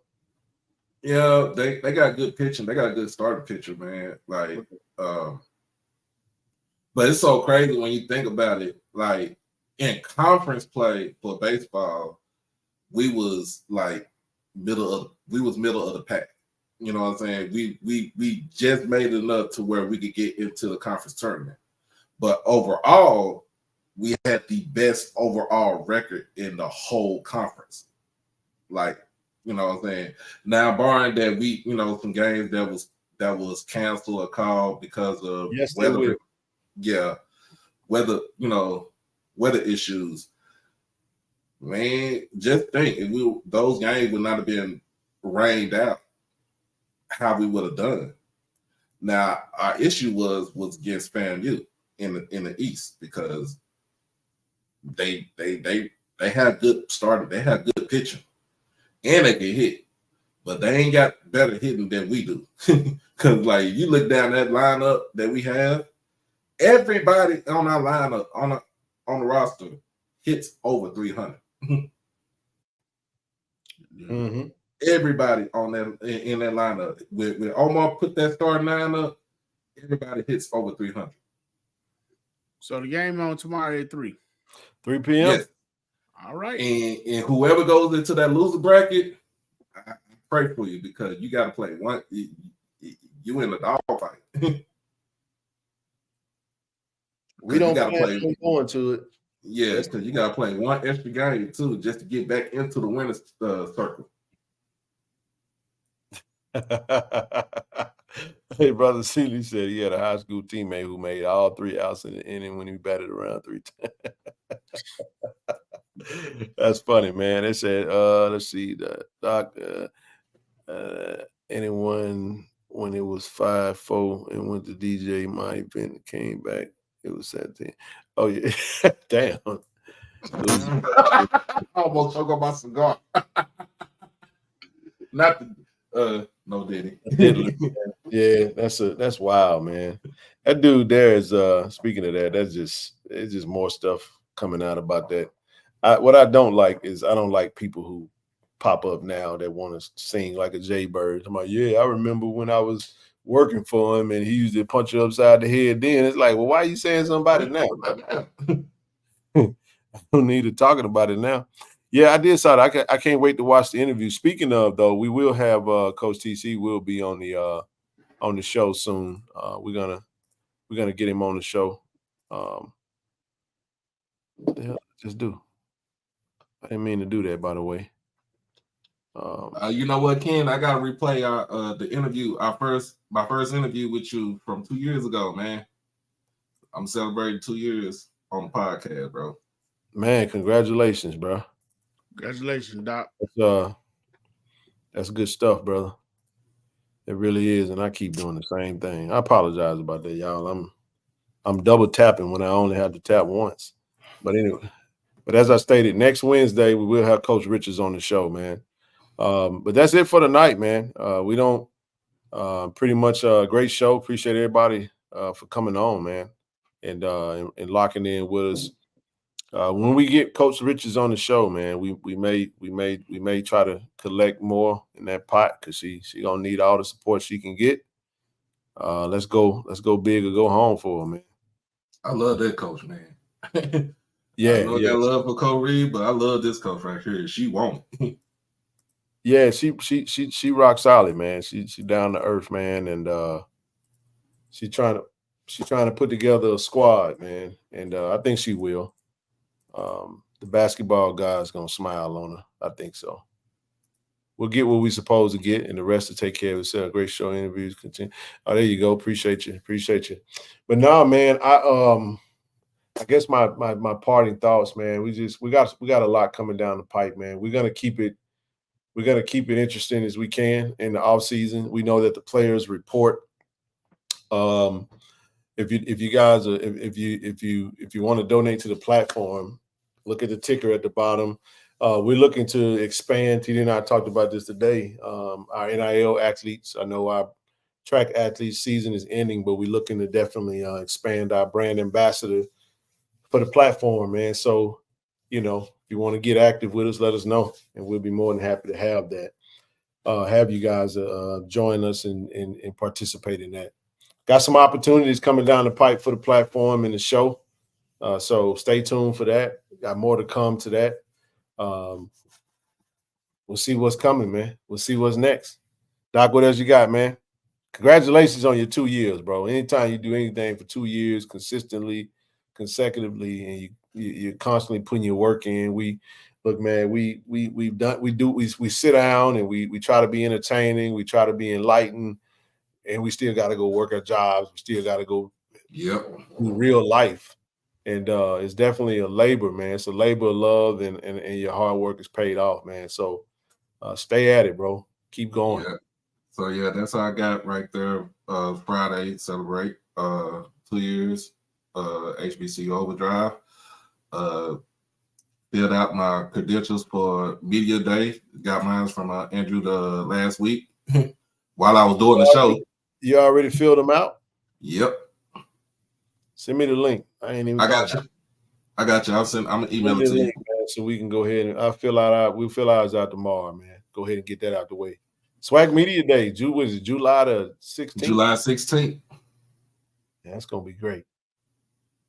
I wonder who Coach TC gonna take this year. That's what I'm thinking. I think it's gonna be J-Mo. I call Jacoby. Yeah, I can see that. On the defensive side, I could probably see him taking the saves. Interesting. I like it. I can see him taking them. They look, man, them two like him and Coach TC. I can't really improve on those two. Maybe K5 or somebody, K5 he says Jacoby and Jeremiah. You can say Irv. You can say Irv. Jeremiah Wood. Yeah, that's true. Definitely can take. It's gonna come down to personalities too, though. Like who speaks comfortably and well in front of the cameras. Never can tell, man. You may take Fabo. You got to see. Jacoby. Ed said he got Jacoby and Jeremiah. Okay, I like it. True Thompson. Got some names out there. Got some potentials. We'll see. All right, y'all. That's it for the night, man. We appreciate everybody. All right. Good night. Appreciate you. Congratulations, bro. Thank you, man. Thank you. Appreciate you. Later, Ken. All right, brother. Peace out. Tiger Nation, thank you for all the support. Appreciate you guys, man. We'll see you on the next show. We'll see you on Friday. I love. Go Tigers, baby. ShotRx is bringing healthcare to you. With our mobile health team, we can come to your school, church, or business to take care of you. We offer childhood immunizations, COVID and flu vaccinations, physicals, and much more. Don't put your health off. Welcome to Care and Compassion. Welcome to ShotRx.